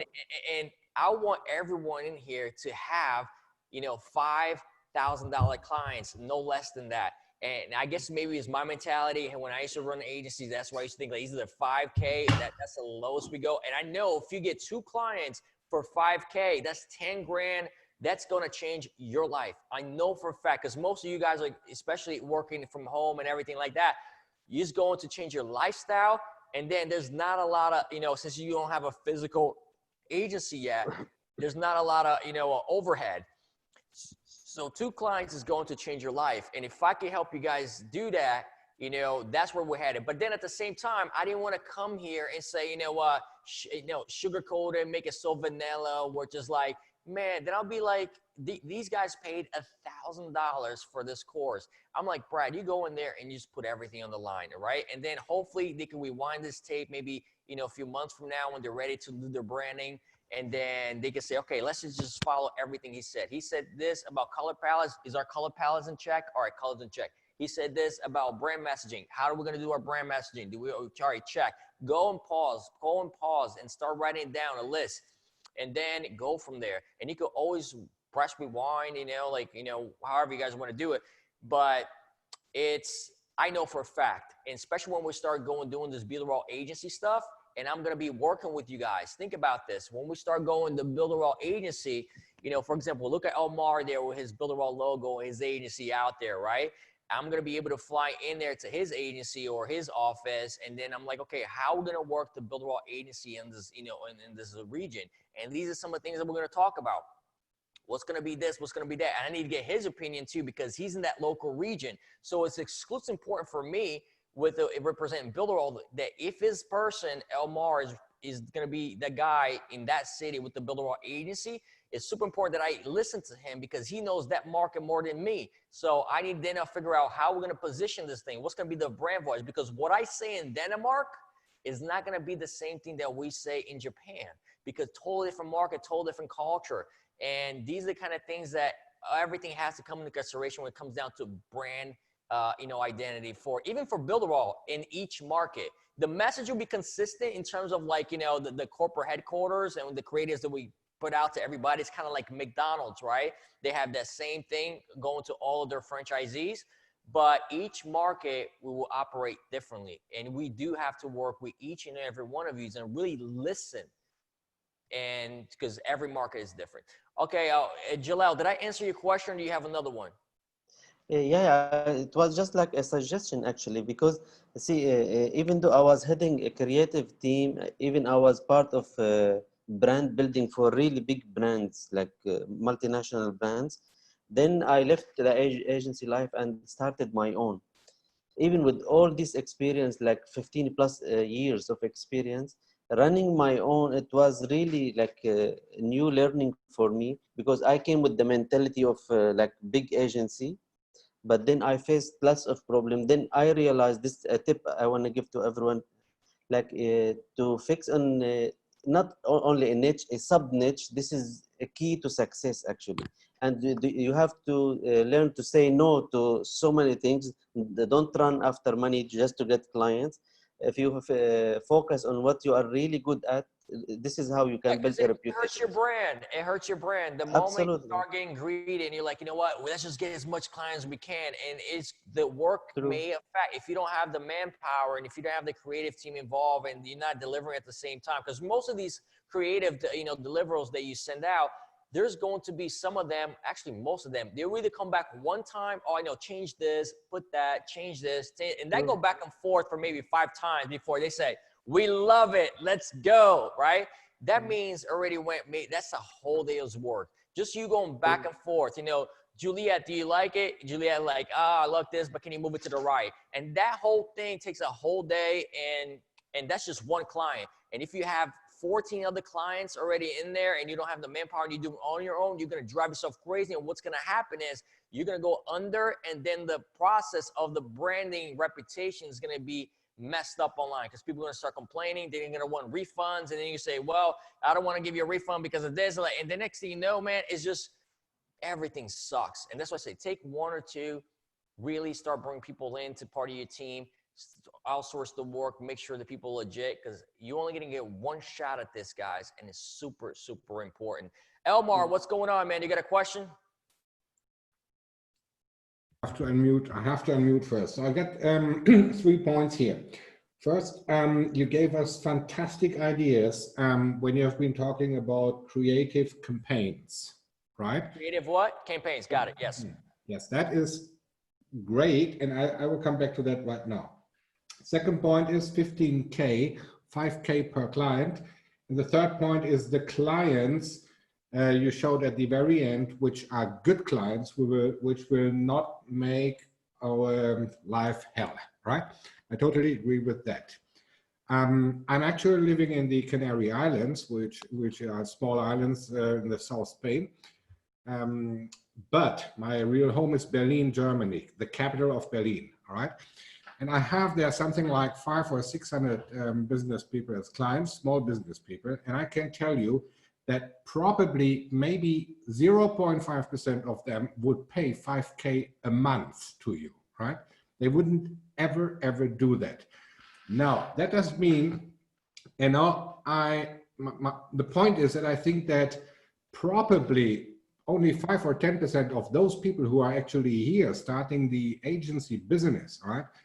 That these people very probably do not have a creative director and a copywriter and this and this and that. So everybody starts maybe, or lots of us start maybe as a one-person company, right? I and myself. Now then the question is, can we talk first to local restaurant owners who never would pay us 5K with such a concept? They would probably say, you know what, go to McDonald's, they probably would pay you if you're able to change the agency, yeah? So these clients will never ever pay that. Okay. And we are not strong enough, neither. I know you're gonna go deeper than that, so let me just then, before I forget, because I was really listening to it and I want to answer your question. I wouldn't worry about it, man, because here's the thing. If that local market, remember I told you about every market is different. So yes, what works in New York City may not work in the Canary Islands, right? Or that place that you mentioned prior. But I wouldn't be worried, guys, because look, the internet is so vast And I don't have to just run my advertisement, my demographics on that specific location. If you're going to go into business, you want to go to the highest. I wouldn't go anything less than 5K. So then I'm going to go everywhere online, especially now that you have the access to Facebook, you know, and be able to charge the, you know, to get the demographics that you want, what country, what age, everything to the T, even down to the location of the city or the corner. I would choose that route instead of just running for people that don't have money. If they don't have money. No, Brett, please. Hold on 1 second. I know you are right. We can go for the big ones, but if we did that, excuse me, Brett, because I know where you're going to. If we went now in the status in which we are, maybe most of us, for the big guys, those guys who can easily pay 5 or 10 or even 15K per month to an agency, you know, then you have to be someone already, at least inside yourself, all right? So you have to be strong enough to go there, sit there, talk to them and say, look, I have it, I can do it, and that's it, blah, blah, all right? I don't think that a great deal of a part of us here is on that level already. So therefore I have a question to you, Brett. The question is. Wait, can I answer that again? Can I answer one more thing again? Because now you got my mind thinking, right? Because there's a ways to do on that. Because sometimes you can leverage other people's access. You can leverage other people's brand, and all it's going to come down to, all you got to do is get it right once when it comes down to one creative. In that aspect of it, if I was an agency, right, and I was a nobody, I didn't know anyone yet, but I had one creative idea that will merge between humanity, meaning the community on the ground level, and also a big brand together, this is what I would do if I had $0. I would come up with a great idea that would be maybe, you know, and this actually, Ryan already knows about this because I cover on the 16 Days of Power. You remember, Ryan, when I was talking about you doing business with the brands, the charity foundations and so forth? So I will reach out to the foundation, the charity foundations, like whatever it's in that local area, because what do charities foundations have? They have tremendous amount of support, money, and people donations, and they trust what these charities do. So I'm going to reach out to the marketing director there that says, look, I got an idea that actually not only is going to bring revenue into the charity, but also I want to be able to work with you guys to merge with you guys with a big brand in order to donate for your company. Now you're in the middle. Remember, you're the agency, the big brand, and the charity. The charity, once they send that email for that campaign to all their lists, which are thousands and thousands of people, and they're going to open that email, because if I'm making a donation to a charity, that means I'm going to pay attention to anything that email, that inbox comes. So my money's coming out of my pocket, you know, for them, because I support that cause. And if I get an email, I'm going to open. So the odds, when you now, if you got them on board, you go pitch to a Uber or a Lyft and so forth. In my perspective and what I went through, I got Lyft involved, which is the car company. And I pitched them the idea that I was going to have a little project together. I said, look, is there any way that you can get involved in what I'm trying to do in this campaign? And every time somebody writes Lyft, can you donate $1 to the Make-A-Wish Foundation, which is the kids with cancer and so forth? They said, okay, not a problem. Why? It makes them look good. It makes the community happy, you know, and what's $1 for Lyft? So that means they also help me with the promotion. So where I'm going with this, long story short, is they were on board. I pitched the idea now to the charity. They send the email blast to thousands and thousands and thousands of people. And then what happened is, for 30 days, Lyft actually did the campaign that I didn't have to put my money into. They thought the idea was awesome. The identity with the alignment with the charity for the kids with cancer was great. And they were doing something great for the community and makes Lyft look good. So I use their money, their campaign, their manpower, their everything. And then once the campaign was done for 30 days, Lyft cut a check for me to give to the charity, right? Actually, they didn't give it to me. They actually, emailed them to their, to their thing, but it was actually on behalf of the project. So what happened is, now me as a creative agency, I documented everything, and then I presented to another big brand what I did. Look, guys, I worked with Lyft. Here's the project that I did with Lyft and the Make-A-Wish Foundation. And now everybody knows where I did, my reputation is getting good, and then so forth. And I did it with everything with $0. So where I'm going with this is now you can leverage. You got Lyft, man, that's awesome. So now, can you get McDonald's? Now, because just like with Builderall, how do you think we're partnered up with Google? Obviously, I had a way into Google, and that got that going, right? So Google's the #2 company, actually maybe the #1 company in the world, right? And how is Builderall partners with Google? Think about that. So it's the leverage game and get in there. So where I'm going with this, I did it with everything with $0. It's the creativity. But now, okay, Brett, putting two together. Brett, but now we are talking already about strategies, and that's very, very interesting. And that's also the point I wanted to come to, and then back to your creative campaign thing you said before, right? Now, the point is, from my experience, that 95, maybe 98% of all small business people out there, all of them, have no clue at all of online marketing. Point 1. Point 2, they depend on their webmaster and cannot even control their webmaster because they are not competent to do that. All right, they simply have to believe him, and they depend on him, and they hate that. And now we come here with the builder all concept. So what we can do is, and therefore we need the creative campaign, and your help in this point. If we do a local creative campaign in Facebook or wherever, then these small business people might be interested in talking to us. And then what we can do is tell them, like for example, hairdresser of mine in Berlin, position 1, place 1 in page 1 in Google, just with a small website I built with Builderall, and paid me 300 euros. We made that in 2 hours, okay? And then a small funnel in addition is another 400 euros. And this person is happy, over and over happy. Now, of course, making 700 euros within 5 hours with one client, that's not 100% true, because you have to find the client first, okay? But if we do a good campaign and these small business people come to us, and we can maybe invite them to a Zoom meeting and teach them a little bit and wake them up and show them a way out of their disaster of depending on their webmaster, then what we can do is find the actual webmasters which have no idea of online marketing neither, who never heard the word sales funnel, for example, and we can tell them, look, we find you the clients, you go there, we charge them $700, $800, $900, something like that, and from this 60 and 70% is for you, the rest is for me.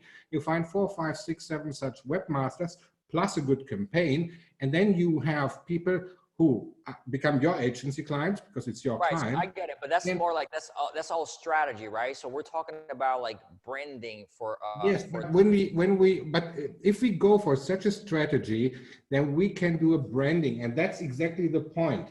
My question finally is, with all this what I said now, if you wouldn't take maybe 1 hour with us to do for such an agency, as I said, no, maybe some of the people here say that's maybe a way we can go as well, you know, then could we create together one times with you, brainstorm whatever, and you lead us, you help us to do a creative campaign for us as such an agency, which wants to get a huge amount of small companies as agency clients, local webmasters who work for us.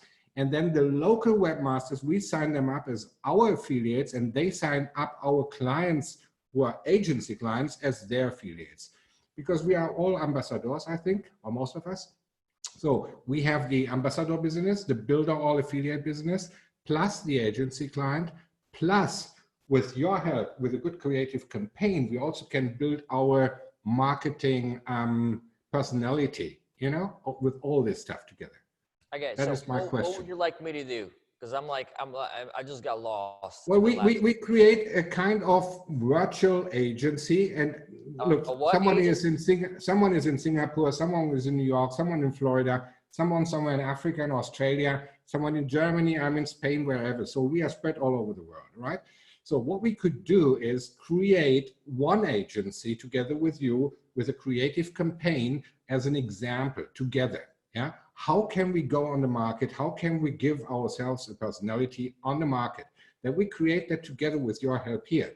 Because when you train us and teach us, we get a lot of ideas. Oh, I got it. I see what you're saying. So you're saying create a universal agency that we all come in and say, all right, we're going to do it together, and here's what we're going to do. And then we all go through different markets and so forth. It's a universal agency, right? Exactly. And everybody from us can then pick out of that agency you create with us, because you are the professional. You are the super smart guy with a lot of experience. You are the marketing boss of Builder All, and you have knowledge we don't have.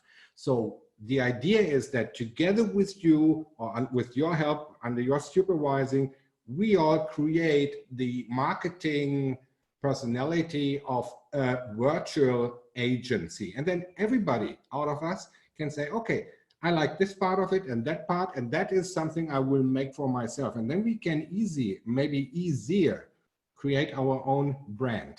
That is my proposal. I got it. I mean, I'm cool with it. You know, like, let's see what Eric wants to do, but I'm down with it. I have no problem in starting one universal agency, not officially for us to make money on, meaning means like it's all internally for us to build an agency together, for you to get the ideas, for you to know. It's almost like me taking you by the hand. Here we go. We're going to do this. We're going to do this. We're going to do this. And then everyone is together all in. And then you guys will branch out and run that on your own agency, correct?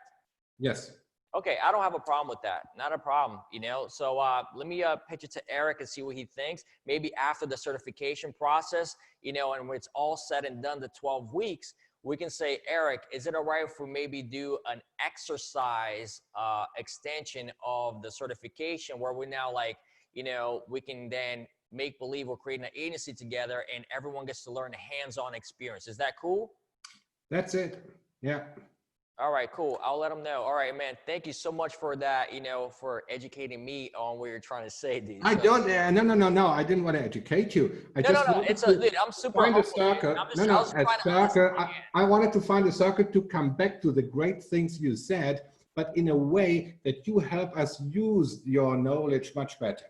Dude, I I'm all admire you, about it, bro. man. I'm all about it. I have no problem doing that. I think it'll be fun experience, and we could also document all of us together, right? It's almost like a reality show. We're gonna put our agency together in 5-6 days. All right, guys. So let me go. Thank you so much, Elmar. Ryan, do you have any questions?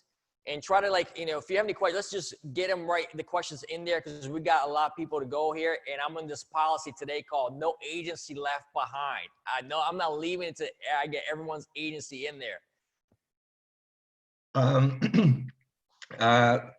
Yeah, just piggybacking on the back of Elmar there, I think that's a great idea.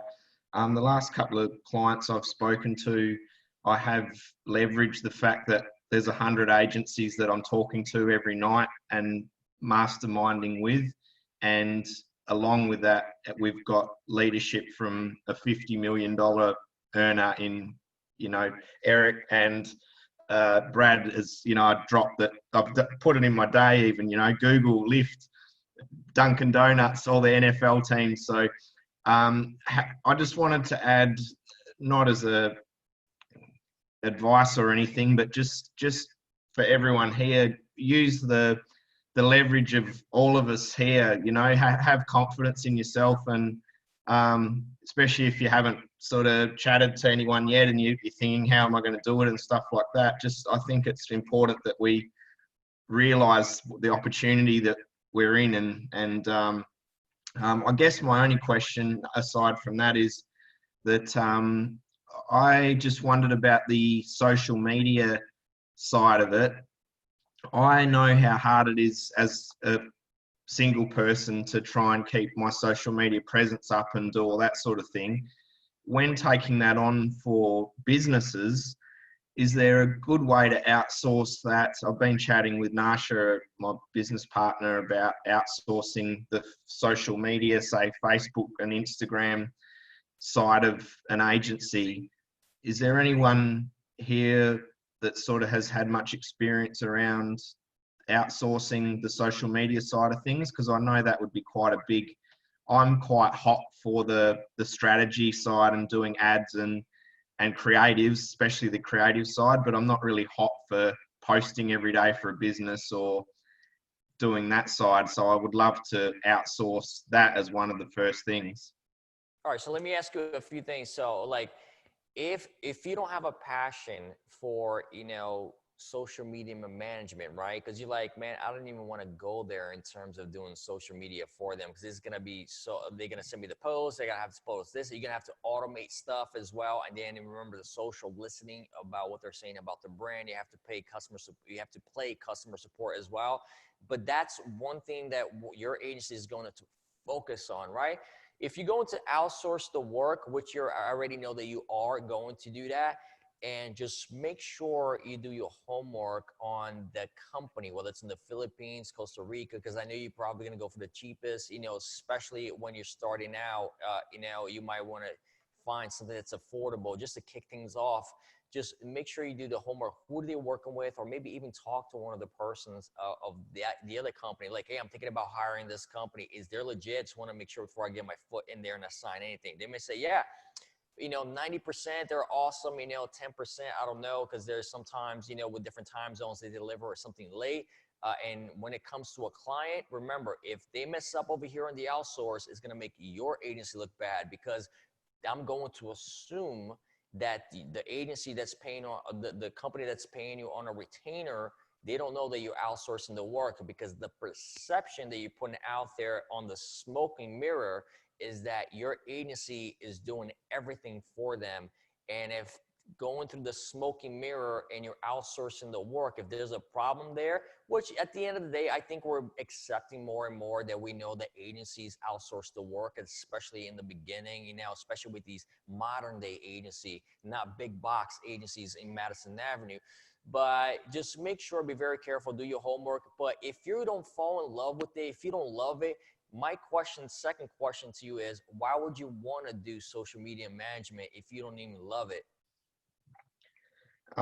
It's just the way the clients are asking, basically. So I'll tell anyone that'll listen that you want to keep that service there just in case they ask for social media monitoring. You want to provide that service, right? So also make sure you don't fall in love with the idea of being everything for everyone, right? Now, if you don't get me wrong, it's your agency. If you want to be a full service agency, and because you're looking at it in terms of dollars, right? You're like, I don't want to leave money on the table. If this guy wants social media monitoring, I'm gonna make sure he gets social media monitoring. I'm gonna outsource the most 2 to 3 people out there that they're really good at social media monitoring. I'm gonna do it, but just really walk in your client's shoes, and really be, you know, have a little bit of, you know, emotional in there aside, just like, okay, money outsource, because if it's not something that you love, because then you got to take a look at it. Are they really doing a great job? If they could report back to your agency, yeah, we made, you know, 10 posts today. This is what they're saying about their brand. You can forward it to them, and then you can do a screenshot of everything and you forward to your client. And then you really got to take a look at it. Is this good or is this bad? Or is like, are they talking to, you know, in terms of like the brand identity, the tonality of the brand? Does this, that is, dude, that's, I'm gonna hit to the point right now. Does that company in the Philippines know your brand guidelines? Does that company, meaning their guidelines, do they know how to talk to the way that brand, you know, is portraying? If you have Coca-Cola in the retainer, right? Do they speak like Pepsi when they're speaking to Coca-Cola customers? That is what I'm trying to say. You have to know a lot about these things so you can at least pick it up if something goes wrong, because it's going to be your agency on the line when it comes down to this. But I think overall, it's a great idea as well. So then I want to see it from your vision perspective as well. It's a great idea if you already find somebody that's great at it, and all you're doing, you're playing manager, but just be careful with the brand guidelines that they know how your client wants to do things. You have to be super specific. Yep. All right. Cool. I've used someone for Instagram, and it was 30 US a month for a client, and they did a really good job. They weren't in a third or a developing world. They were US. And yeah, 30 US, I thought it was pretty good, but they're just Instagram. And I know that the last couple of people I've sat down to chat with, they want a Facebook presence, and I just know how hard it is as a person to post every day and think, what am I going to post? And I just think taking that on for, say, a dozen businesses, it's going to be a mind boggle. So and that's why, look, and that's why there's so much clients and so much money for each and every one of you guys here. There's really, yeah, there's competition, yes, but really think about it. Once you figure out what your brand voice is and what you're going to talk about and so forth, look, it's so complex, right? We're just talking about social media management, and me and Ryan just touched about so many things. That's just social media management. You remember I cover all the services that you can provide, right? This is so deep, guys. There's so much money that you can do for that. You just got to pick one thing that you're good at it, get 2 clients, and just master that thing. And then once you got enough money to get another team member in there, not a problem. Take on the risk of getting another one. And then you start building, and then you start stepping out being, the overall operations dude, right? Or hire somebody to do it. But I would say take 2 clients, because I know for a fact 2 clients will change your life. 2 clients will change your life. There's nobody can tell me here that if you're making an extra $10,000 and then you don't have that overhead because everything's running online and you outsource it. So you're really netting in between at the end of the day around $8,000 to $7,000, because then it's not going to cost as much to outsource that, more than $3,000. You're going to tell me that $8,000 to $7,000 won't change your life? It will. And then next thing you know, you put another person, another client, that's 3 clients. If you get to the point where you're making $20,000 with your agency, and then you already know how to do marketing and all that, then just figure out, this is for the affiliates out there, figure out then how to do that to boost your affiliate stuff with Builderall and build that up, and where you're making that residual as well, with Builderall. And then now all of a sudden you got like 20 grand coming out of here, and then maybe just 2-5 from here, from this, and that's 25,000. That will change your life already. Remember, 7,000 already changed your life forever. 25K a month, man, you're gonna be super pumped, super excited, and that's one thing. When you're making that kind of money, you're gonna be an ambassador of Builderall for the entire rest of your life. It's like there's no way I'll leave Builderall. Look what I came up with. Look at everything they're working together as. You become a super ambassador. Why? Because you're making money. Money is energy, guys. Money is energy, and it makes you go, gives you confidence. Confidence keeps you growing. And then all of a sudden your swag is different. You start looking different. You start separating yourself. You start feeling like a boss, and you start feeling control of your life. And then people start saying, man, this guy's changing. And you start changing even friends, because now all of a sudden you're on the mission for success. And I believe that's the whole thing. When I started talking to Eric about going to the agency thing and creating an agency for Builderall, I'm like, man, I really want these people to succeed. If they fail, then Builderall fails, because here's the thing. They're the face of the brand. So we have to put everything all in. That's why I didn't want to come in here half-ass it and give like a little 3rd grade thing just to say, all right, Eric, I went in there and then that's it. I'm out of there. I did my job. I'm going to continue doing what I do for Builderall. Because then that sucks. Because what's the value to me? Because if I'm assuming that I'm working with you guys in the future on a daily basis with agency and stuff like that, why would I want to come here and half-ass it? So I already spend as much time as I can in here, leave it all on stage, and then when I leave here, I'm like, you know what? They're on to something. We're on to something, and then everything is going to be all right. We're on the right direction. And it creates that bond, It's all about the people, man. People know when you're faking it. If I came over here and within like 20 minutes I would have been now, I'm like, all right, guys, that's it. All right, have a great day. You'd be like, dude, man, he didn't even talk any depth into it. No context in his thing. People know you can't fake that. So, all right, man, I hope I answered your question. Let's keep on moving, man. I love you, Ryan, man. Frankie, what's going on, Frankie? How are you? Do you have any questions that I can answer to you today? We have one more day tomorrow as well. So if you don't have one today, maybe you can have it tomorrow. Okay, thanks for asking. I'll defer until tomorrow. Thank you so much. Yes, ma'am. Thank you for being here, okay? Larry Strickland, what's going on? How are you?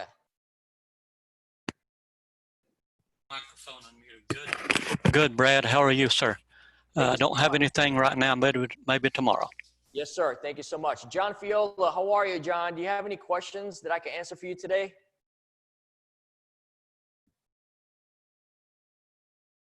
Go ahead. You can unmute your mic, sir.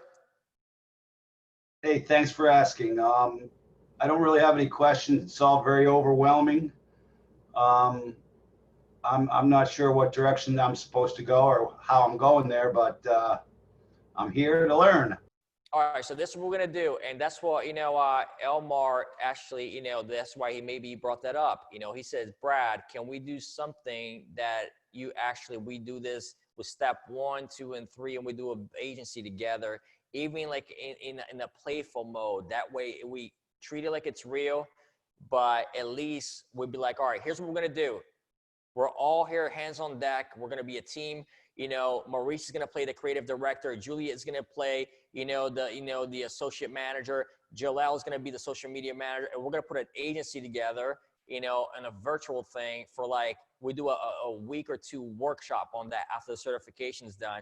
And I'm gonna try to do my best, take the overwhelm out of it, especially when we start dealing, okay, because what we're gonna do is we can figure out our brand, right? We'll start with the brand, what's gonna be the message, what's gonna this, and then we'll put it out there and just see what happens. I'll talk to Eric, but not a problem, man. I'll try as much as my best to take the overwhelm out.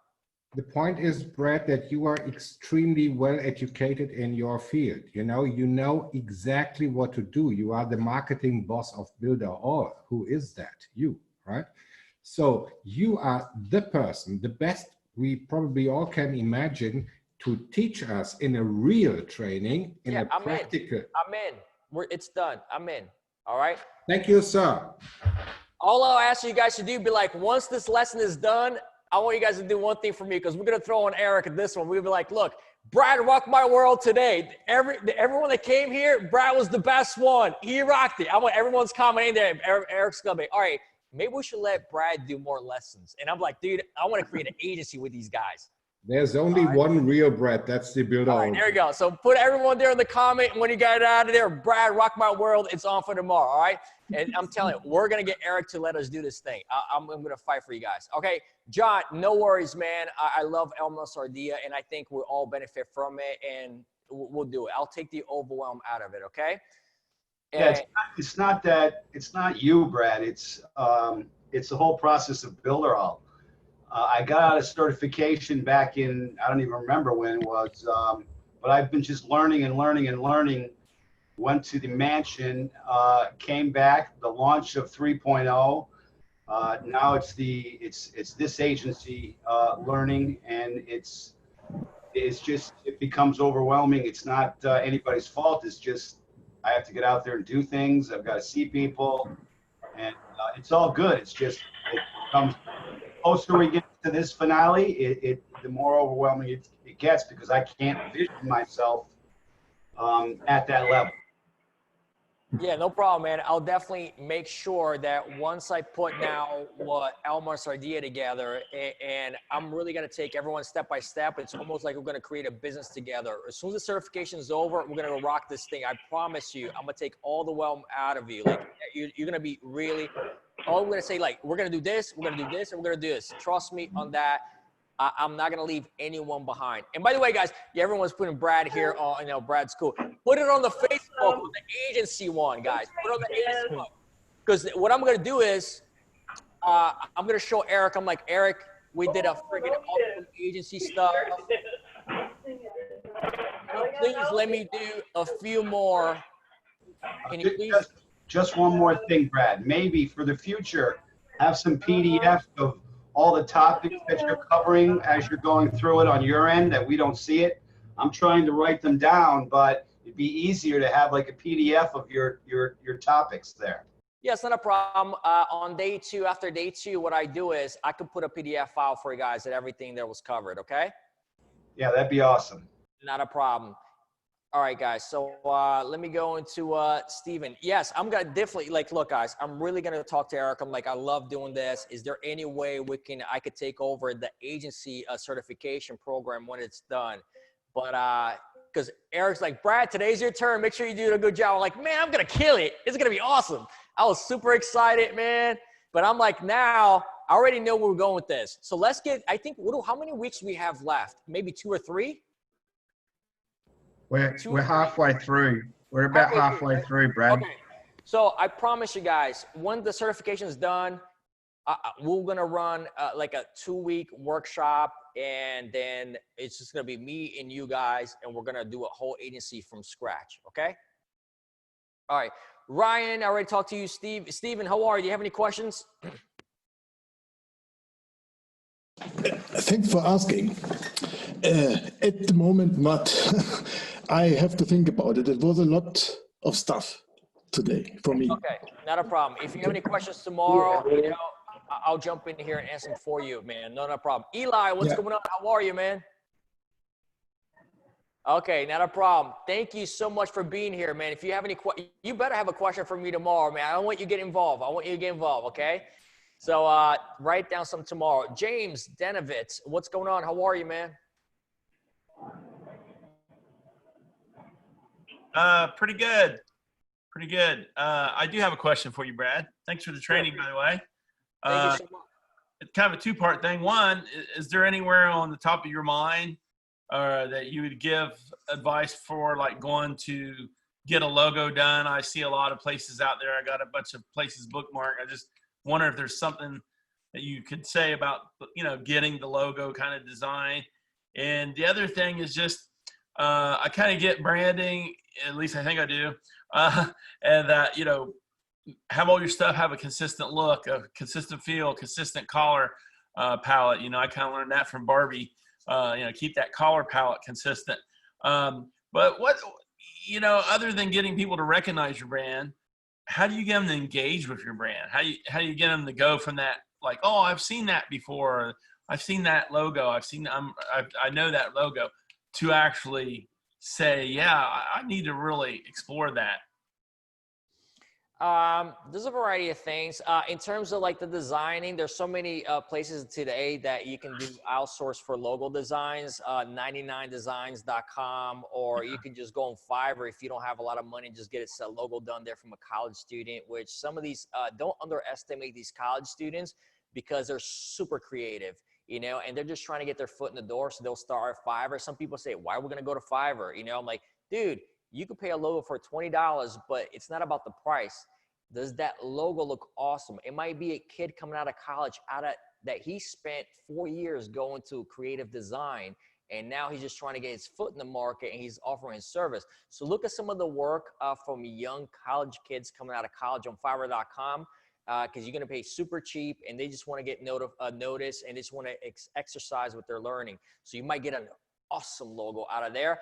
And then in terms of just exposure and branding and so forth, what I said yesterday on 16 Days of Power, I don't know if you had a chance to check it out. Go to facebook.com and then just join the private group page, 16 Days of Power, Builderall 16 Days of Power, and all the videos are already there. We cover the power of perception, we cover the power of persuasion, power of, you know, branding. You know, I'll upload this there as well, you know, as you know, one day. But listen, the whole thing is, I was talking about it yesterday there. Look what's on Google Trends, right? If you go to Google Trends, see what the top 3 trends are for the day. And whatever your product is, try to get into that specific conversation and upload it consistent with your product. I'll give you a great example. Yesterday was the World Cup when we're actually we're looking at the Google Trends. So somebody said, how would you marinate that? You know, what my product is. So I'll say, dude, if I was talking about the World Cup, I would be wearing a Brazil shirt. I'm like, hey guys, I just want to say I'm so excited about this World Cup. It's going to be amazing. And my headline on YouTube would be, you know, something along the lines with Brazil World Cup. People are going to click on it because it's already trending on Google, because Google owns YouTube. So if somebody's already searching on YouTube, it's going to be some videos according to the trends. It's also going to show up on YouTube. So there's a chance that somebody's looking for the World Cup on YouTube for that specific day. Your video is going to be one of the top, you know, maybe 10 or 15 or out there. And it just might be, you just want to try to get into the topic of the day. So I hope what achieve on that video is when I'm wearing the Brazil jersey, I'm saying, man, today's going to be a great day. And by the way, let me tell you about Brazil and how the entrepreneurship is heading, you know, out there. Everyone is super empowered. There's more technology more than ever. And then I'll start getting to going from World Cup to entrepreneurship, how entrepreneurship is going great in Brazil. You see, I'm already literally changing the conversation around to get to the point of my product, which is marketing and branding. Somebody want to be an affiliate for Builderall. So then I'll start towards the end saying, have you thought about being an entrepreneur? You know, have your own business out there? Why not, you know, become part of my team, my affiliate, you know, team, where I'll take you by the hand and then you start selling and massaging it and, you know, very delicate, and extend the invitation for them to click on your link and become part of your team. That's what I would do. But you have to at least see what's the trending topics out there. Try to talk about the trending topics in the first 3 seconds, and then little by little start backing away from the training to bring the point. But there's so many ways to do it, man. It's just, it comes down to creativity. And that's why when we start our agency together, these are some of the things that I'm sure we're gonna, you know, be talking about and also creating, because we can't have an agency or anything without, you know, a creative out there that, you know, that it's relatable to getting attention. Because at the end of the day, it's all about grabbing attention. Thanks, Brad. No problem, man. But the cool thing is, I mean, when you help us, you know, imagine this teamwork here in this group, that is so much worth. It's you cannot pay for that, you know, because we are all over the world, everyone in another city, miles and miles away from another, thousands of miles.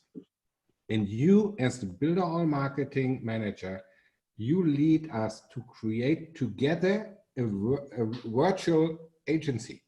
That is a cooperation here first time. Until now, we're just listening. But now we can do a practical training together and cooperate first time. Thanks to you. That's right. That's what we're going to do. It's done. We'll get it done. Thank you so much for that. That's really cool. No problem. I better see your comment there on the creative. I see Brad Rock today. The group. All right, guys. Bobby, what's going on, Bobby? How are you? I got here late because I was at 4 in the morning here, but I listened to what are you? All right, hold on.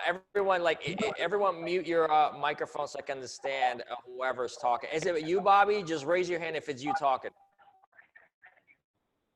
Okay, go ahead. All right, go ahead. Go. I got you. Go. Okay. Well, I was listening to some of the ideas and the fact that we can mastermind together is powerful, but it reminded me of an idea. I was inside business, made logos and stuff like that. Read articles. Bobby, it's like your mic is really, really bad, so I really can't stand. Can you type on the chat there just your question? I'll come back to you and I'll answer that. I promise you, okay? Because it's distorted. The mic is not that great, but I promise I won't leave here without answering your question. I'll give you time to you know, put there on the chat. Okay, Gary from Vancouver. How are you, Gary? Do you want to say anything? Any questions that you may have? No, it's all good, Brad. It was great, great training today. Thank you. All right, thank you so much. If you have any questions tomorrow, let me know. Shuana, how are you? How's everything? I'm on a different, speaking. Hi, this was a great training today. I'm so excited. I agree with everyone else. This was wonderful. Thank you for being here. And if you have any questions tomorrow, just let me know, okay? Tomorrow I'll try even make it even better, okay? Thank you so much. Gabriel Meditage. I'm so bad with names sometimes. I got all kinds of names. They call me Romanian Matake. Oh, I was about to say grab your mustache. Yeah, I got that too. I got machete. I got Matache. Yeah, be like Mr. Mustache. You're taking So I got everything, man. I got it all. I got all the brands. All right, man. What can I help you with today, man? Good training. Good training. I've been trying to do a lot of hiring lately and interviewing VAs. And I'm just, man, he gave me so much clarity today. It's just unbelievable. But I've been drinking from the fire hose the whole training. Nah, So awesome. I think I'm along with Elmer and Ryan, you know, what they said, right on the same path, you know, with them, because we need clarity, and here's what you need, here's how you do it, and just go do it. Make sense? and then Not a the problem. collaboration, that's all good. So I'm with Done. everything. I'm in. It's done. We'll make it happen. All right. Thank you. It's done. I'm gonna make sure that happens. Okay. Juliet, did I go to you yet, Juliet? Okay. Okay. Great. Thank you for being here, by the way, Juliet. Mike Doc, how are you, Mike Doc? If you have any questions today, Mike. Hey, not too much to say today. I do agree with the collaboration that everybody talks about. That's been one of the things in Builderall that's been the most important to me. And I understand the overwhelming. I've been overwhelmed with Builderall for a couple of years now. But you made a comment about just going a step at a time. And what I figured out finally is that if I do that step at a time, then I learn as I go and I pick up more, and it's kind of like that snowball at the top of the ski slope. Once it goes, look out. You never know what's going to be at the bottom. Like, believe it or not, my main thing is like this. I'm really making a personal effort to make sure this agency succeeds, especially this this is like our first run doing a certification. This is our first agency route. And you guys are the pioneers of this first idea that we're doing. If all of you guys succeed and everything becomes amazing, I think the potential and the upside of it for especially new people coming into Builderall next year, and you guys, if we have you guys are doing so well with your agency, I think we're onto something really big. And to the point where when we start franchising, we already been working with you guys for such a long time that's like, we already know, and especially that's why I think if we get Elmar's idea and start executing as an agency already, as if we're already operating together, I think we're going to get to know a lot about each other. We're going to learn a lot and also put the right protocols into place. And then what you learn and you do with your team, it's almost like when you get hired, at a restaurant and you just shadow somebody for the first few days and then you go out on your own. So I'll be more than happy to make sure that you guys get it right. Then just think about it. Are they going to do it right? So I'm ready to do it right with you guys, and we create a whole project out of it. So don't worry. I'll definitely take the overwhelm out of it. And I know Builderall, and I'm not talking from a Builderall, it's different tools or anything. I'm talking from a branding perspective of creative agency, also creating an agency with you guys. And then as we all come together and create one universal agency, virtually, just so we can, it's almost like our sandbox, but I'll make sure to do that, okay? But thank you so much, Mike, for that. And do you have any other questions? Not at this time. All right, thank you. Your boat there looks amazing, man. That ship. Yep, that's USNS Mercy. Right on, man. Yep. Thank you so much for sharing that with us. And then facility, how are you? Don't worry, Hi, guys. Brad. It's Felicity. Felicity, beautiful name. Yes, thank you. Okay, I have nothing today. My mind is racing. I will perhaps have questions for you tomorrow. Is that okay? Absolutely, absolutely. Cool. Okay, then we'll talk tomorrow. I'll make sure, like I said, you guys, I'm not leaving here until I at least touch base with everyone in here one time. Julia, Gil, and Heidi. Julia, Gil, and Heidi. Like Julia, you want to say hello? Anything? Okay, Sandra, do you have any questions? Sandra Bernasca. Hello. Hey, how are you? Very good, thanks. For me, it is a difficult argument this to understand. My brain is going knockout, really.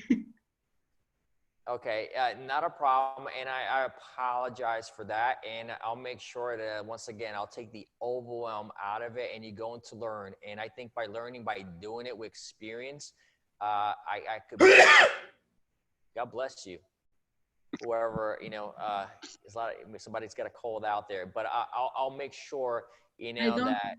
I don't have so much experience about branding. Yeah, for but me, you're going to learn. You're going to learn. Argument. I have plenty of experience. You're going to work with me hand in hand, okay? And so is everyone in here. So we'll make it happen. No worries. It's almost like Elmar said, we're going to create one business together. a virtual business, and that way we can all work with each other. It's almost like somebody order a filet mignon, we're all gonna be the cook. One's gonna be the cook, the other one's gonna prep this, the other day, and then we're gonna come up with that perfect dish to send it out to the table. No worries, I got you, okay? I love you and thank you for being here. I think the Elmar suggestion is a very good idea. Yes, a very good idea. We'll make it happen, okay? All right, okay, Alan, Belgium, how are you? Okay, Alan, if you have any questions, please let me know. Hi, Brett. Hi. Yeah, no questions today. No questions today. Tomorrow, also a little bit overwhelmed to everything, but Not a problem. Like yeah. I said, everything, it's almost like. And the same, Elmar's ID is very good. I like it also. Thank you. I'll make sure to clear the fog, you know, and things will, clarity will be around us. No worry. I'll make sure of that, okay? Thank you. Stephanie, all right, I think I already went to you. I'm not sure. Yes, hello. I actually have a question. Sure. Hi, hello everybody. How you doing? I'm fine, thank you. Well, I'm talking to a school right now, which hopefully will be my first client. And they have a very old website, and I want to redo their website. And now I would like to know where I'm going to put their account. Are they buying their own account because they want to do some work themselves, for instance, uploading extra documents and something like that? Okay, so to be fair to the school, right? Because it's really hard for a school system to, one, since you're not part of the school, it's really hard for the school system privacy policy to just give you, for you to start your own website. They don't have access to it. Or what I would do is, see if you can then, if you're gonna work with them, you work in collaboration with the person, the administrator of the website, hand in hand, right? If the school doesn't want to give you access to the website, because if they may be a little bit holding back to say, you know what, we don't want to give the creative agency access to the website because it's school, and they think about when you're dealing with school, it could be homeland security stuff there, like stuff that has to do with information out of the public or kids' names and all that kind of stuff. So it's a very delicate line. But what you can do is to get over the hump and say, look, to the school, look, this is what we can bring to the table. And what I'm willing to do is I'm willing to work with the administrative of the website together. So that way he can just pass the information, he uploads it. It's almost like when I work with Builderall, right? I'm not the graphic designer, but I bring to the designer team and I say, guys, this is what I would like something to be done. Can you make something close to this? And they're like, all right, Brad, no worries. We're gonna get there and we'll give you something back. Or they're working with the email department now. I'm not the guy that writes the copy. So I'm working with the email department. All I'm doing is I'm looking at everything and then I give it to some of the developers to upload the email for it, to put it out there, right? Because we're changing all our copy right now. We have a brand new email department. So that's what I would do with the school. So they feel comfortable, you still get the deal, and you're able to work one-on-one personal with the administrative person from the website. Now, if they feel comfortable, they want to add you to it, cool. But I think where they feel comfortable the most, or maybe you add you as an admin on their Facebook page and all that, where you can then, okay, I will give the deliverable and creative to the administrative guy, but I will also help,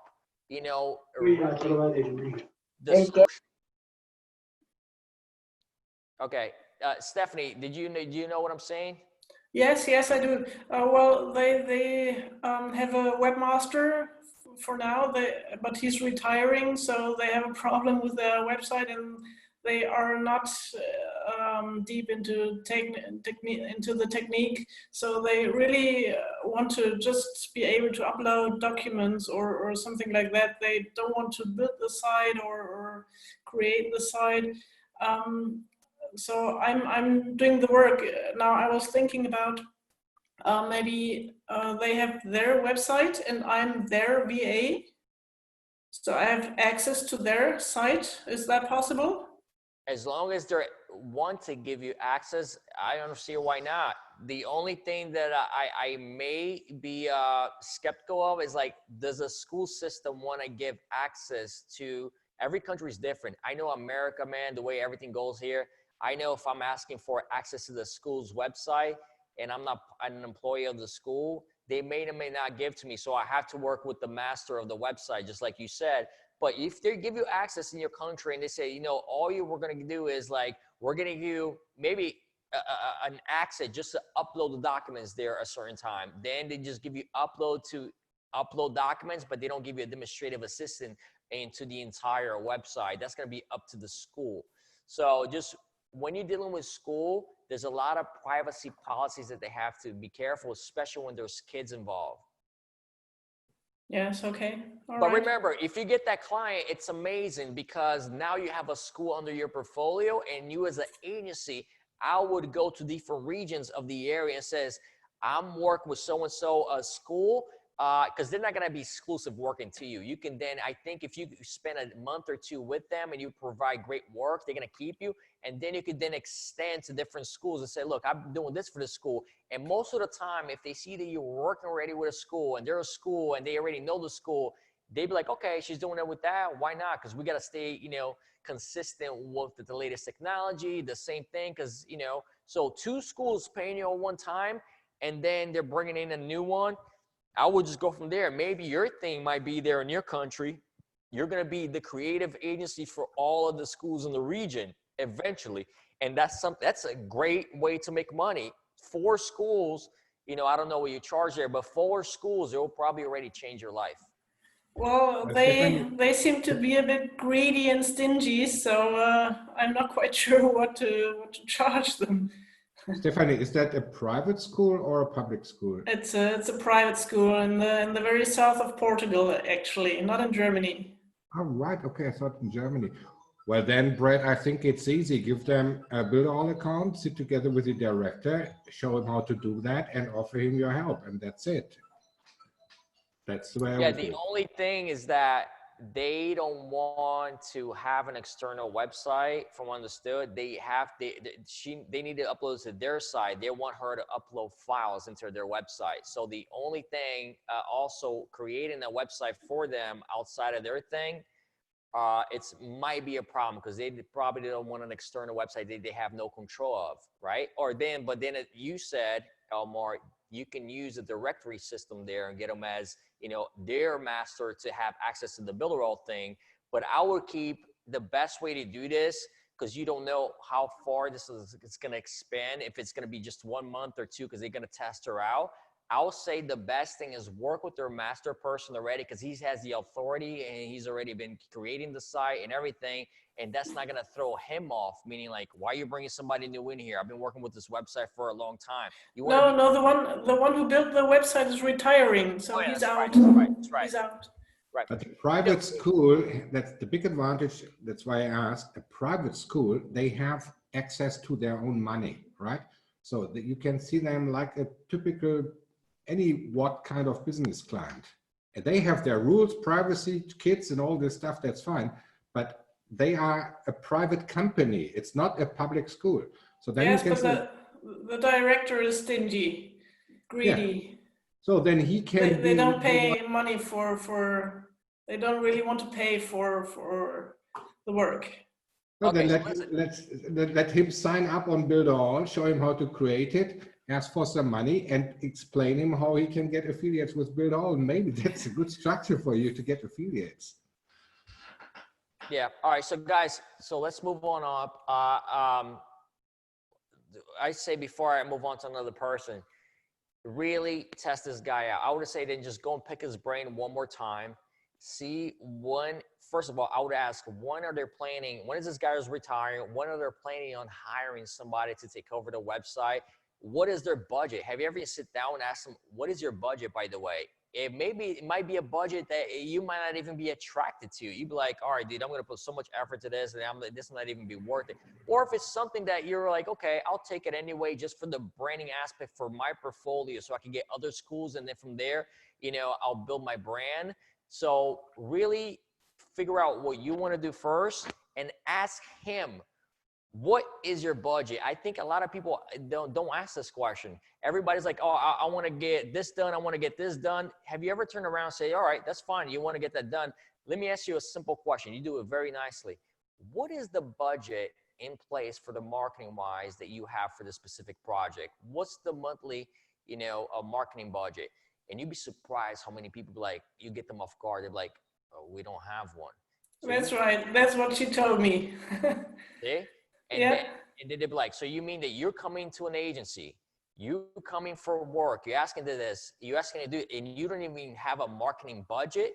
Who's going to pay for it? Right? So these are the kind of things that don't be afraid to ask up front, because it's going to save you a lot of time and energy. Always ask after you listen, let them talk, let them talk, let them talk. And obviously, just when you get to a point to speak, you then review everything what that person asked to do. And they say, okay, not a problem. Let me ask you this. What is the marketing budget for the month, or for that you have for marketing? That way I could put a package together and for those specific requests that you need, right? And then you're going to find out if they got a little budget, then you do something catered to that, or you just like, you know what? That's really not in our ballpark figure. We usually work with bigger brands, but I'm going to pass you to somebody that I know. Eli, he's got a marketing company that's great. He's in my inner circle, and I'm going to pass that job to Eli. Maybe Eli be like, I'll do it. So I'm like, I'll pass it to him. But that's something that maybe Brad wouldn't spend his time on, right? I'll just go because my agency probably, that wouldn't be enough for me. But for Eli, maybe, he'd be like, I'll take it, dude. I'm ready to go. And then you just kind of like, send referrals. But figure out what the marketing budget is, get to the point, because at the end of the day, you want to find out what money you're working with, okay? I was even thinking about charging a percentage of every student I bring to that school for every new student. The yearly student, the yearly fee they have to pay. Right. So then that's like you being an affiliate of the school. It's like, okay, I'm going to do all the marketing for you guys, and I'm going to send you students there under this promotion, whatever it is, campaign that you do.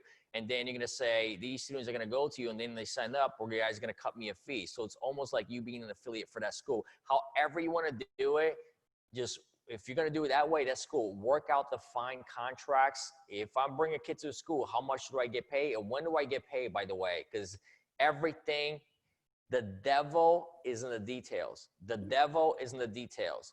Contract, contract, contract. The fine line, read it, because you don't get what you deserve. You get what you negotiate. And when it comes down to payments, it's going to come down what the contract says, not what you deserve. Okay? So let's get going. Sandra, no problem. I already said, Sandra, did I bring you in here, Yes, I want to like one comment about Sandra. It's me. Who's it's this? Andreas. Okay, go ahead, Andrea. I want to bring Sandra. Yes, but Sandra, you don't have any control about how many new students come into the school, or have you the control to know it?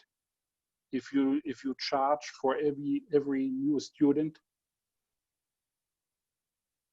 Okay. Anyway, that conversation is already done, guys. Let's keep moving because I got so many people in here. Okay. So Sandra Bernoski, did you already get a chance to speak? Sandra Bernoski, Bernasconi. I spoke before. Okay, cool. All right, good, great. Can I test the microphone again? All right. Can I test the Okay, microphone again? Who's this? Bobby. Bobby. Okay. Is your mic working great? Well, I don't know. I wanted to test it again, see if you could hear it's me. much better. All right, so do it really fast, because that way if the mic breaks up, I got the question. Go ahead.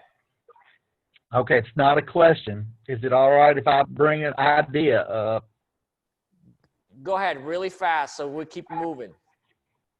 Okay, well, the idea that split my interest when he said something about a logo earlier. It reminded me of an article I read in a magazine about articles, logos on license plates in the states all over the U.S. And we were in the business, the sign business, for 25 years. And I read this article about people paying $75,000 in the state of Kentucky for one logo. And some states pay as much as $170,000 for a logo for the license plate. And I just thought it was crazy. And, you know, you're talking about getting local vision, you know, putting your business out there, your brand. The idea that I come up with was go to schools in your local area and see if you could get some of those people to be kind of like interns for your business, and in return, you go to local businesses that don't have a big budget, but they'd like to have an intern. And you basically say, well, we're going to train these interns on social media marketing, and you give them a platform in the school system, and they do some, you know, VA type work for these local businesses that are just really can't afford much, and you charge them $100 a month or something simple like that, because you don't pay the interns. But you make it a big deal, like the newspaper writes about it, local business helps small businesses with interns in local schools. Yeah, that's stuff a great like idea, that. man. That's a great idea. I think you should definitely execute on that. You know, and this is the kind of things. It's almost like a mastermind here. Everyone's idea matters. Everyone thinks the whole thing is always great to have these ideas, but do you execute on them? I think it's a great idea, Bobby. I think you should run with it. You know, it's something that it's a pocket that's waiting to be taken. Have anyone done this? I mean, I haven't. So that's your idea. Run with it. But also love to know, how does it go? So if you're going to do it, document it, or just let me know how did it go, okay? But I appreciate sharing that with us and your knowledge, and also educating me on that as well. Alexa, how are you? Alexia Clark? Do you have a question for me? Hi, Brad. Yes. Can you hear me? Oh, hi. No, I'm just listening, and I have to say it's just been really enlightening, and I really appreciate your time, and it's like it's just great. It's just great. I love it. Thank you. It's not over. We got one more day tomorrow. Okay. I hope you'll be back here again. Okay. Thank you so much, Alexia. Paul Vick, did you get a chance to speak? A question for me, Paul, regarding branding? Like these questions, guys, with branding, if you ask a branding question so we all can like learn, that way it's beneficial to everyone. You know, we just keep moving, but it's everyone can like learn. Go ahead, Paul, Vic. Okay. Harry Glenson, how are you, Henry Glenson? Okay. Tom Locke, did you get a chance to ask me a question, Tom Locke, today? Do you have any? Hi, Brad. No, I didn't yet, but I don't have anything to add that's not already been said. So just want to chip in, and it was a great session. Thank you. No, thank you so much for being here. Your time is very valuable, and I really appreciate you. And if you have any questions tomorrow, man, I'd love to answer them for you. You know, I really don't take, you know, your presence for granted. Thank you. Okay, let's go back. Patricia Eduardo Zavala. Eduardo Zavala, you want to say hello? Any questions? Yes, hi, Brad. Yes, Brad. Thank you very much. It's just a matter of maybe for tomorrow you can share with us some checklist in order to clarify our idea of the agency. I mean, you are offering us to wait after the agency certification ends, but maybe we can be oriented by you with some a kind of, you know, steps or checklist in order to be more clear in what is our mission in our agency. Right, every agency is different, right? And that's why it covers so many things that in terms of like the routes that you can go, because it's really endless, and it's all going to come down to what your agency is going to be about, your brand voice, your mission, your core values, and what you're good at. Remember what Ryan was saying, you know, he wants to do the whole, because somebody asked him for it, he wants to go into the social media management and he's going to outsource that work. Then I asked him, is that your passion though? He goes, well, you know, somebody asked for it. You know, I know it's not his passion, but he's not also going to leave money on the table. He's a businessman. I just said, just make sure that your guy, if you're going to be the third guy in the middle, make sure that this person that you're outsourcing knows the brand guidelines from your client and everything, their message and so forth. So he's got to play a fine line either way. Even if he's not going to go into the social media aspect of the work, he's still going to have to play quarterback, the person that delegates the conversation. Can this designer do what this brand is supposed to do in the same tonality that this brand represents? Is he speaking Pepsi and this guy speaking Coca-Cola? That's going to be Ryan's job to play. Okay, yeah, okay, Brad. Wait, hold on one second. And then now, in terms of the strategy and so forth, I read the wait until we end the certification. Here's why.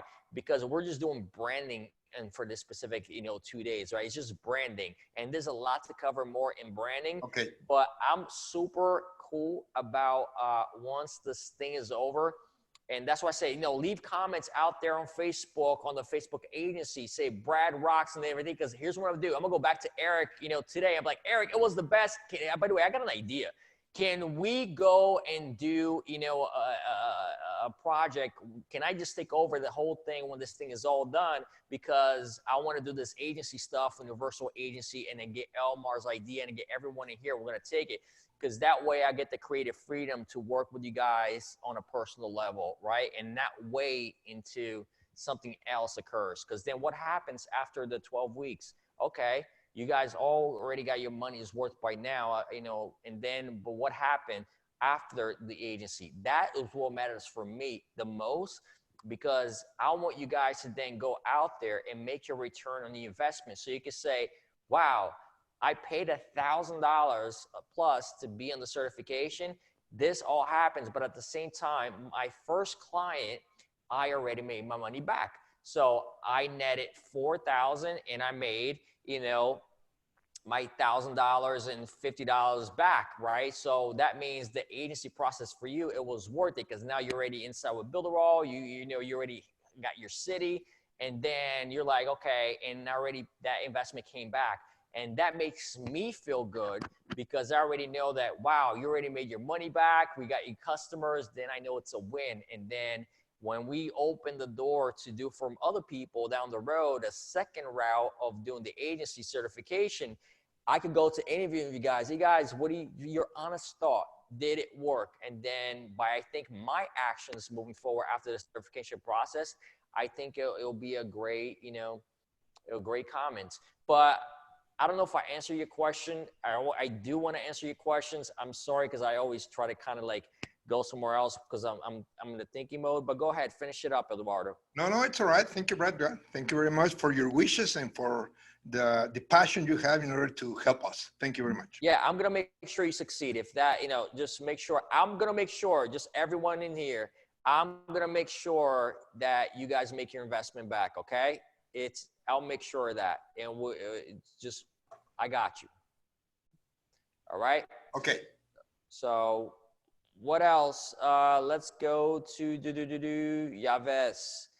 See, and like when somebody really knows about something and they really believe, and we're not just talking out of thin air, when somebody says, no worry, I'm going to make sure each and every of you guys get your money back in the first client, because I know for a fact you guys are going to get one client, and that first client's already going to pay for the course. So we're good on that. All right, just stick around. We're going to do things together. We'll make sure. Yaves, go ahead. Yeah, thank you for all, Brad. Me, I'm just learning. I'm more an affiliate marketing guy. So as buying agency owner is a new thing for me. So I'm just learning, and I'm so confident for the future. And thank you for all. Thank you. And also, Eduardo and Yves, I don't know, like if you guys go, once you guys are done here, because we're going to be finishing a little bit, we just got more people to go, make sure you guys go to Facebook and search for the group page 16 Days of Power, right? It's from Builderall. And then you guys will be able to see all, because I think this is super, super important for you guys to really, just as a personal brand, for you guys to learn. I cover the power of perception, you know, and I cover the power of persuasion, everything that you need in order to make sales. Because sometimes Builderall works, guys. The problem is just like seeing things differently, you know, how people perceive you and how you talk and tonality and all this. I think it will go on a deeper level. And we've been doing this class. It's a free class, by the way. I'm not charging. Anybody could go in there and you can share with your friends. 16 Days of Power on Facebook group. I'll approve everyone once I get out of here. But go in there and watch the first 4 videos that we did. I think we covered so far the power of perception, the power of authenticity, uniqueness, the power of content, you know, how to put a product together. We actually covered 2 days of that, day 1 and 2. And then was the product of the power of, it was something else. But I have like 16 powers that we're going to share. And I would love for you guys. It's free. You don't have to pay for anything. Just go ahead and I'll approve everyone in here. But it will definitely give you a different set of lenses and perspective onto it. Okay? Yves, go ahead. I'm sorry. No, Joe, I want just to thank you for this course and for everything. No, thank you, man. Yeah, I'm just telling that I'm new in as agency owner, because my business is more in affiliate marketing.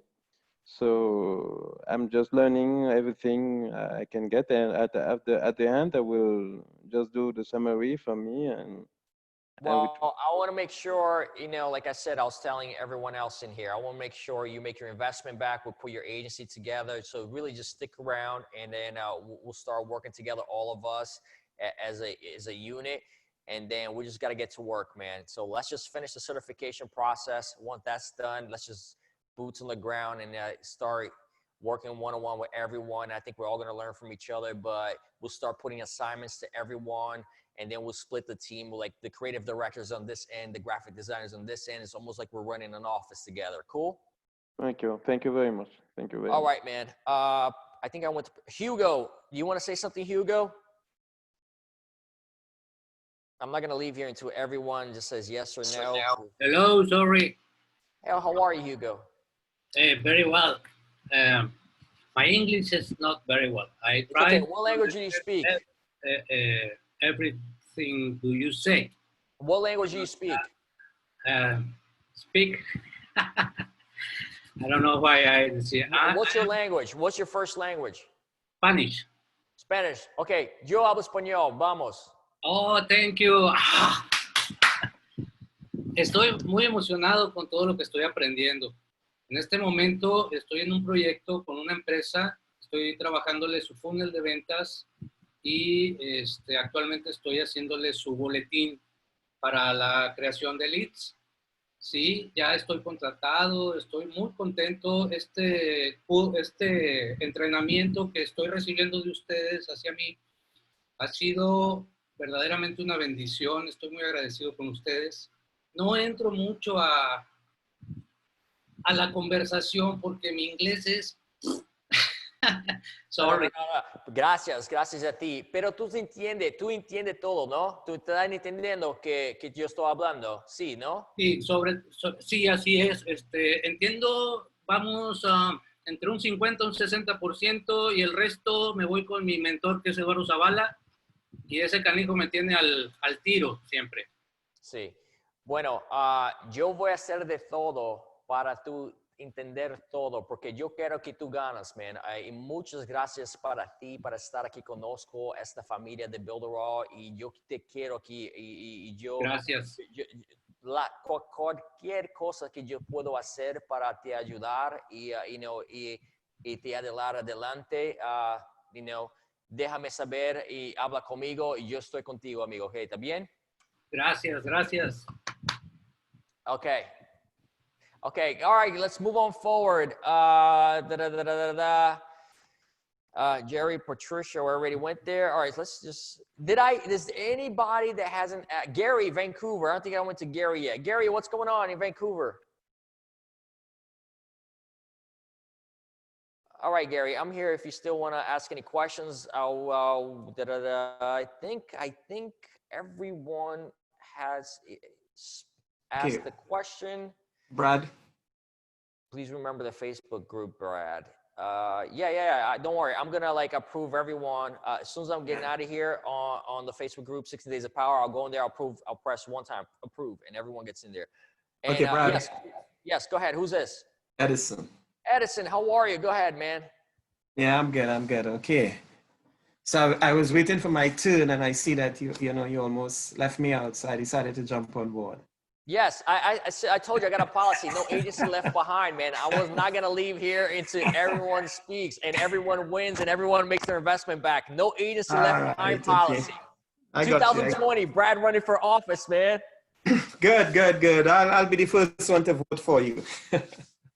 Now go ahead. So okay, I must say that today's session has been a great one. Thank you, sir. Certainly for me, it's an eye-opener because I've been trying to sort of get something started in the agency group. I'm the one who was talking about having a focus group. And it was for the same reason. I sense that, all of us are at different places as prospective agency owners or maybe even current agency owners. And being on a training and not being able to translate that into actually doing the work is two different things, okay?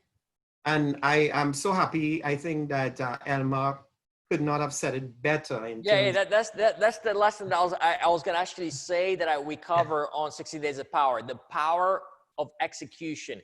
I actually already did that lesson. So once you're done, you could check out the video. I already applied to join the Perfect. Facebook. All right, I was looking for it, and I'm glad you said it. So what I'm saying is that to my mind, teamwork is very important because the way I see it, and given the breakdown of what you shared earlier on, I can see where we will all have our different strengths, and this is where we can sort of cross collaborate. So somebody may be good at, let's say, web designing, and maybe that's the go-to person that nearly everybody in the agency will send their work to, or maybe have subcontract work to accordingly.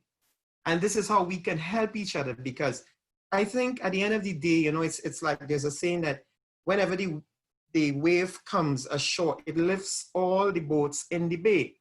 And what is going to happen is that if everybody is succeeding in Builderall, the brand will become strong, and it will be like a magnet to everybody else outside there where people can be drawn to us. So I think, this is good because we are having conversations, and the conversations is speaking to the fact of where we are. What am I good at? What can I do?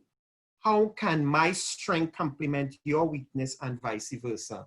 And so I like the idea of what the direction that we are going in. And I hope we can all come together, and gel and grow together, because as far as I'm concerned, we are not necessarily competing with each other. We are competing for each other. And I really hope that we can, grow as a strong unit, and the brand Builderall, together with us, we'll all be lifted up and be successful. No, I totally agree, and that's a beautiful comment there that you just said, and your idea is I'm all about that, all about the unity, all about making sure everything gets executed, and I want you guys to succeed. That's what I said. I'm gonna make sure that you guys win, because then, just like you said, the brand becomes stronger. The identity of the brand gets out there. When somebody says something wrong about the brand, you guys would be the first one to know that we do everything state of the art. And at least from my perspective, where I want to take this company, right? And that's why I said these identities with brands and stuff like that. I also want that to be for Builderall. And I'm on top of the developers every time, even with I've been with Builderall for about 4.5 months, gonna go into 5. Remember, so I'm coming in super new, and there's a lot of things that I'm putting together in such a small time. but I want to be able to make sure that our identity is in place, that everything's in place. Everything that I said that, here is a lesson, Builderall needs to represent that. So I'm going to make sure that happens. So with you guys winning, when somebody says something maybe online, you guys know that's not true, because then you're going to know, I know these guys, and they also help me, take me from point A to point B. And because there's a lot of people that may say something online that it's not true. And then sometimes they're just competitors, and it's okay. And that's the name of the game, And we had one ambassador that, decided to do some wrongdoings in terms of how, he does his funnels and so forth. And then I found out that he opted out of the Builderall, and then he went to ClickFunnels, and then ClickFunnels found out the same thing that we already knew that he was doing wrong. And then he decided to do a video on Builderall and ClickFunnels, how he, he's no longer with either one of us, and he decided to go to Kartra. So it's not that Builderall did anything wrong, because this guy was a top affiliate. It was just the fact that he was doing something wrong, that we saw that it was not legal. And then he tried to say, you know what, I can't do it at Builderall, I'm going to do it with ClickFunnels. And then ClickFunnels found the same thing. And then he's like, you know what, I'm going to go to do it at Kartra, because, these two companies are letting me do it. So these are the kind of things that, sometimes when somebody doesn't put up a video just to get attention, you may say, you know what, I know Builderall, I know the people there is legit, and I know that, sometimes there's two stories to everything, but can we help that people just go there and say anything on social media these days? These are the kind of things that everyone has the creative freedom to do, right? I try to do everything in my power to be a corporate. I want to be a corporate 500 company with Builderall, and that's where I want to take us to like be the Salesforces of the world, right? To be a really big industry. But in order to get there, it's not about the platform, guys. Let me tell you guys, yes, we need a frictionless platform that's smooth and it gets everything done and so forth. Yes, but the community, if the community wins, it's like you said, we automatically go up. Because if you're making money, she's making money, he's making money, you guys have agencies, you guys doing this, like emotion creates, like so many things, and all these positive energy and abundance and everything that you want to talk about the brand. You want this, and all of a sudden people start coming in, whether it's from the affiliate end or you guys are doing the work as your agency. That is the goal for me for 2020 coming into the first quarter. But the agency here, guys, don't worry. Once we finish the certification, we're going to start working on this thing together, okay? All right, Edison, thank you so much for that, question. Sorry that it took me so long to answer that, but I really just want to get into it. All right, guys, does anybody have any more questions before we go? And then we'll come back here tomorrow at 3 p.m. Eastern. And don't forget to leave your comments out there on Facebook page, on the agency. Let me know what your thoughts on today's lesson. I'll appreciate that. And then I'll get with Eric also sometimes. Eric, I think Eric's going to Brazil today. I'm not sure, for a few days. But I'll get with Eric when he comes back, or I'll call him. I'm like, dude, I got this great idea that we all came up with to do it right after the certification process. All right, Mr. Eric. Mustache, go ahead. Yeah, I'm sorry, Patricia was first. Sorry. Go ahead, Patricia. Hi, thanks. Yes, hi, Brad. Thanks. Great training. I really enjoyed the collaboration and all the comments that everyone has contributed. I just wanted to add to what Elmar was saying, because I thought it was a fantastic idea, especially in terms of us being able to work together jointly and to get together on a level playing where we all feel that we've got all the information and all the tools. Well, we have the tools with the Builderall, but knowing what we're doing, because like a few people were saying that, in terms of experience, you're the man with the experience. And I love the idea of marketing, but not the experience. So together, if we can do that together and have a template of what we're all going to be working from with all the tools, depending on what person's expertise is or what area they want to go in. So I think it was we're going to create a great universal agency. I like that idea, and then that way it's almost like our own agency. There, all of us are all employees of this agency and this fantasy agency that we're going to create, but we're going to operate as a real agency. And I think just by doing that, we're going to learn. You're going to learn a lot, and then I'll say, okay, this is exactly what we're going to do, and we're going to start placing deadlines and also certain goals that we're going to meet throughout the week. That way we keep the needle moving to the fact that let's try to get, you know, at least a few clients just to come in, maybe just like 3 to 4 clients that we bring in just to use them as guinea pigs, just to get like, all right, who's creating the creatives for this agency? Now we got a timeline, you know, then they're going to come back. It's not that great. So we're going to operate an internal agency, but we're also going to try to bring 1 or 2 clients just so we can do the process of like getting the exercise done. Cool? Yeah.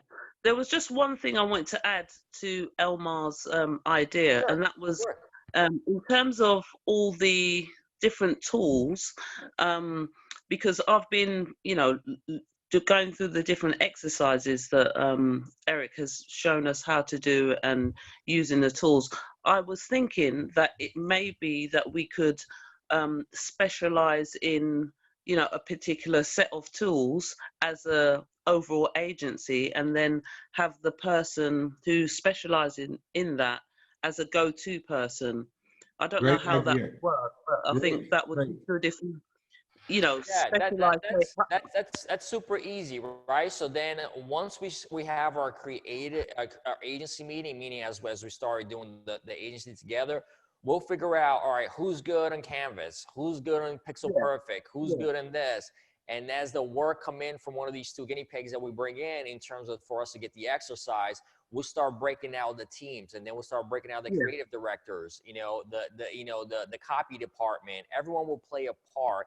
So remember, the whole thing here, if we're going to go into this, is just to operate as an agency and really deliver the work on time. And then by the time everyone knows how to run an agency, I think everyone will be like, man, I got this. I could run with this. And then you just go ahead and build your team.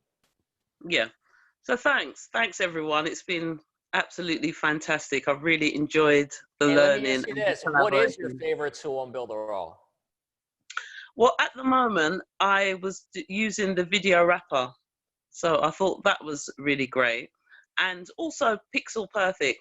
Just trying to work out how to optimize in both the mobile and the desktop. Yes. All right. So that's a great one, right? So we have a new Pixel Perfect coming out on the 7th, if I'm not mistaken, right? It's called the Cheetah Builder, right? And this thing is the only, you know, it's web responsive and it's pixel perfect and it's super, super, super fast, right? It's funny because when I heard about this thing called the Cheetah Builder, I'm like, is the marketing person, I'm like, so how are we going to mix a cheetah with a squid, you know, from a marketing perspective?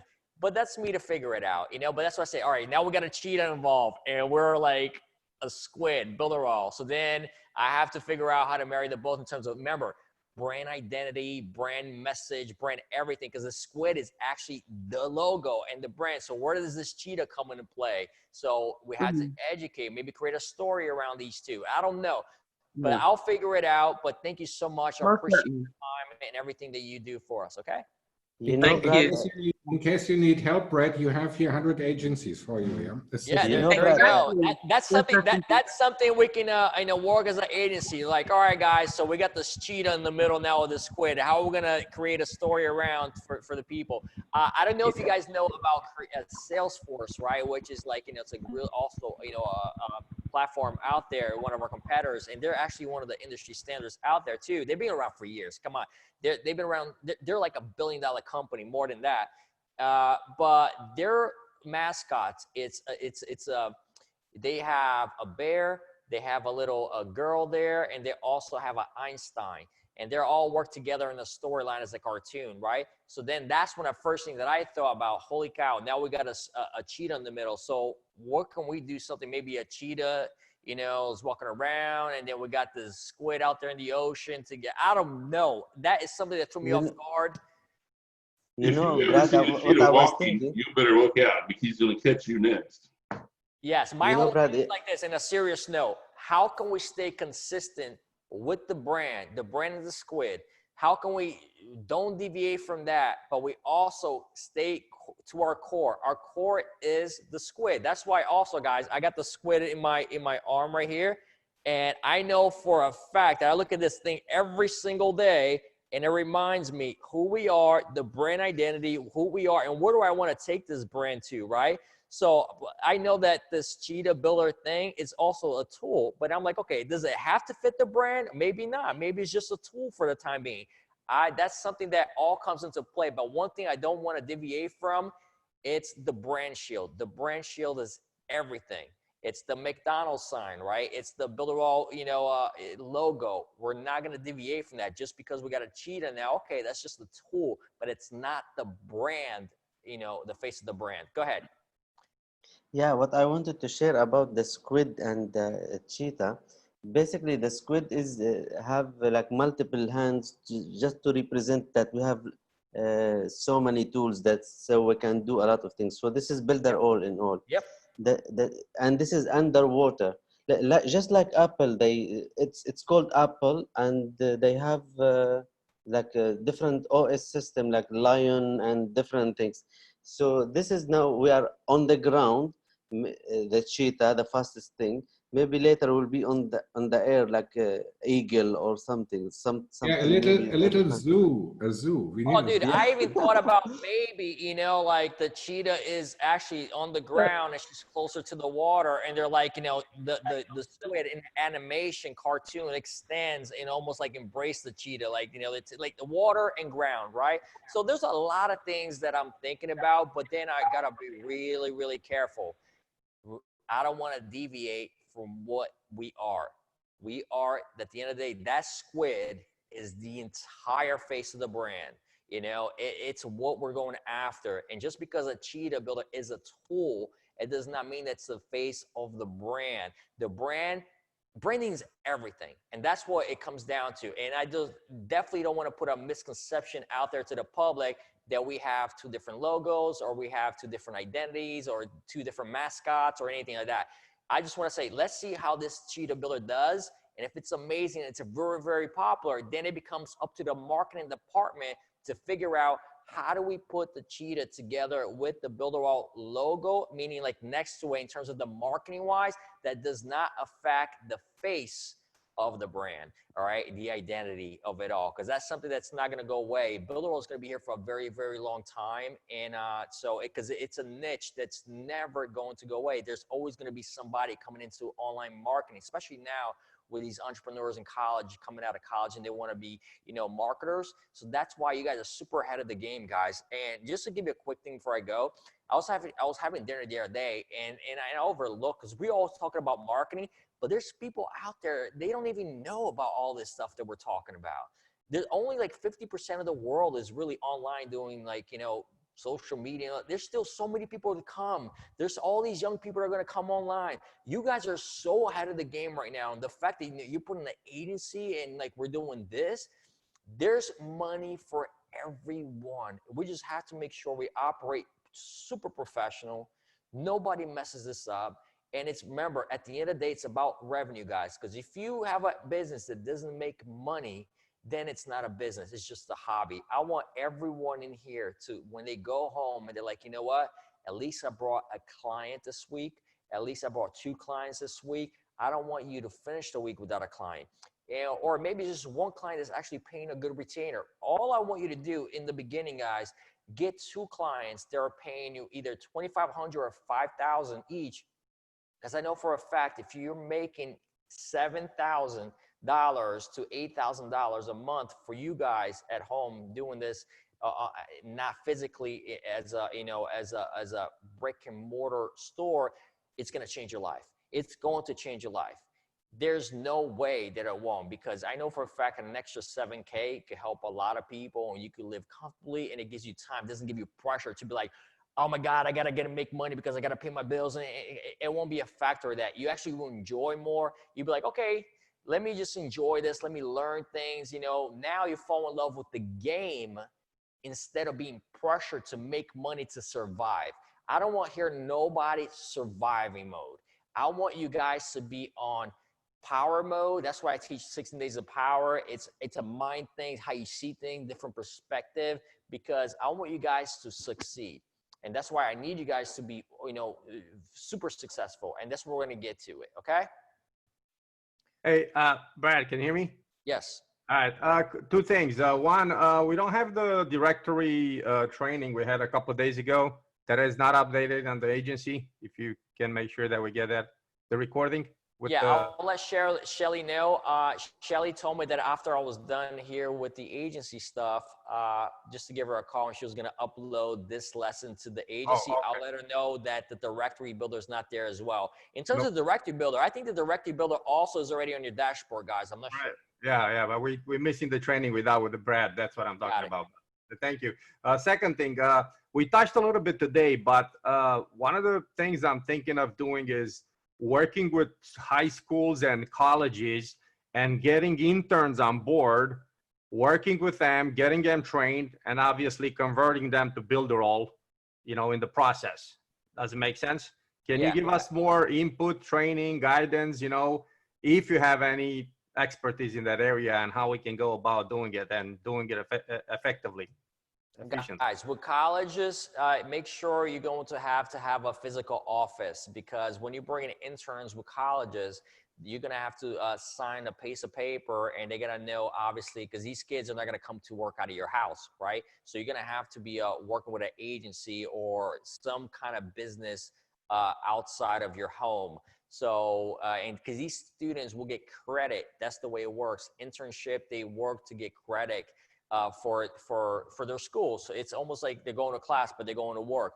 As long as you have an office and they go to, you're in good shape. But you could also reach out to these people in the schools that are already going to these classes for graphic design and so forth. And you're like, hey, would you like to get some practice on this? You know, I'll give you exposure as well. And then, you never know what they can do, maybe on the cheap level, because these college students, they don't have a lot of money, but they have creativity, especially these young guys. They know a lot about technology. So if they're willing to come and work with you, even if you don't have to give them an internship, if you work out of your home, you could just pay them, man. Pay them like $100 a week. You know what, $100 a week just for one or a few designs, like, a couple hours a day. For these kids, man, $100 for them. They're like, man, this is awesome. I don't have to work at the mall, or I don't have to work, this. $100 for them, man, for like maybe 2 to 3 designs for yourself. It's just something that, as you start making money, you're going to need one person that's kind of be on your team, a creative director and also a graphic designer. And these kids that, is going to be in the super cheap coming in, or you could outsource to the Philippines or Costa Rica. But, now these people are getting smarter. Believe it or not, people in the Philippines are like asking for Americans, time money. That like, dude, come on, you're in the Philippines. $1,000 in the Philippines is a lot of money for that local region and local market. But they feel like now they're already catched on to it. So now the people, they're asking for $1,000. I wouldn't pay $1,000 for the Philippines, especially, in the market there, because they don't make as half as that at what they're trying to sell if they were to selling for their own people. So why do we have to pay $1,000? I would have paid their market value there, right? But they're trying to, they're getting smarter. So you just have to, it's just how you negotiate things, man. And so really yeah, find out what's worth it in the I market. got a couple of ideas. One of them is can you also work with them for free and then just getting that? Is that legal? That's my most important question, actually. Everything is legal everything is legal if they're not underage, right? Because you have to figure out, you can't speak to them if they're underage. Right. I'm going to assume if they're already in the 1920s and they're going to school and they're looking for some experience and they're working with you online, not coming to your home or anything like that. I think, if you get on a Skype call or Zoom call like this and you guys work together and they send you a few creatives here and there, and then, dude, man, if you really make money bringing a client or retainer, just take care of them. Be like, hey, guys, what's your PayPal account? I'm going to send you guys, $150 for this week. And I appreciate the work, everything you guys do. Let me know however I can help. As I make more money, I'll make sure to, you know, take care. Maybe next time I'll give you $200, but give me a chance to get more clients in and I could build my agency. And then that becomes like more like, okay, they grow with you, they help you, and then hopefully one day you're bringing them in as an in-house part of your team. So it's not, you basically have to deal direct, you don't deal with the school, you deal directly with the student, you're saying. If you're going to do an internship, you deal directly with the school. But then you got to have an office that you're going to be declined if you have a home. They're not going to let a student go to your home. Now, if you're going to deal with them like that, where you like you don't have an office, then deal with the students that directly, not the school. You maybe go on Facebook like designers, creative directors, or anything like that on search on Facebook and see who's actually that it wouldn't be Facebook. I would use actually LinkedIn for that. I would have put creative directors in my city and all these things would pop up, or I'll put college students, designers, and all these schools will pop up. And then I start, I'll get in there and start seeing who's part of the class. And then I would then maybe send a message. I got a question, I don't know if I'm in the right place or not. Is this like a place where you can looking for designers? And they might say, yeah, you're in the right place, dude. I go to class. Do you need help with anything, man? I'm trying to get my foot in the door. Yeah, man, no problem. Like, look, I got about $150 a week that I can give to you. I have a specific idea. Can I send you some creatives? The guy goes, yeah, man, I'll turn it around with you and I'll give it to you in 48 hours. Or you might be in the wrong place. Like, all right, no, this is not it. You got to go there.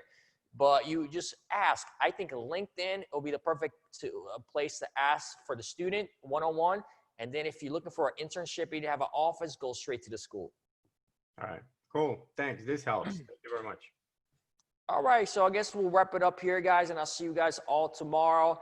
And once again, everyone go out there and I'll put you guys into 16 Days of Power. And also, it'll be super awesome if you guys can leave a comment below on the Facebook agency and let me know how you like the class, okay? I'll see you guys all tomorrow at 3 p.m., guys. Bye-bye. Peace.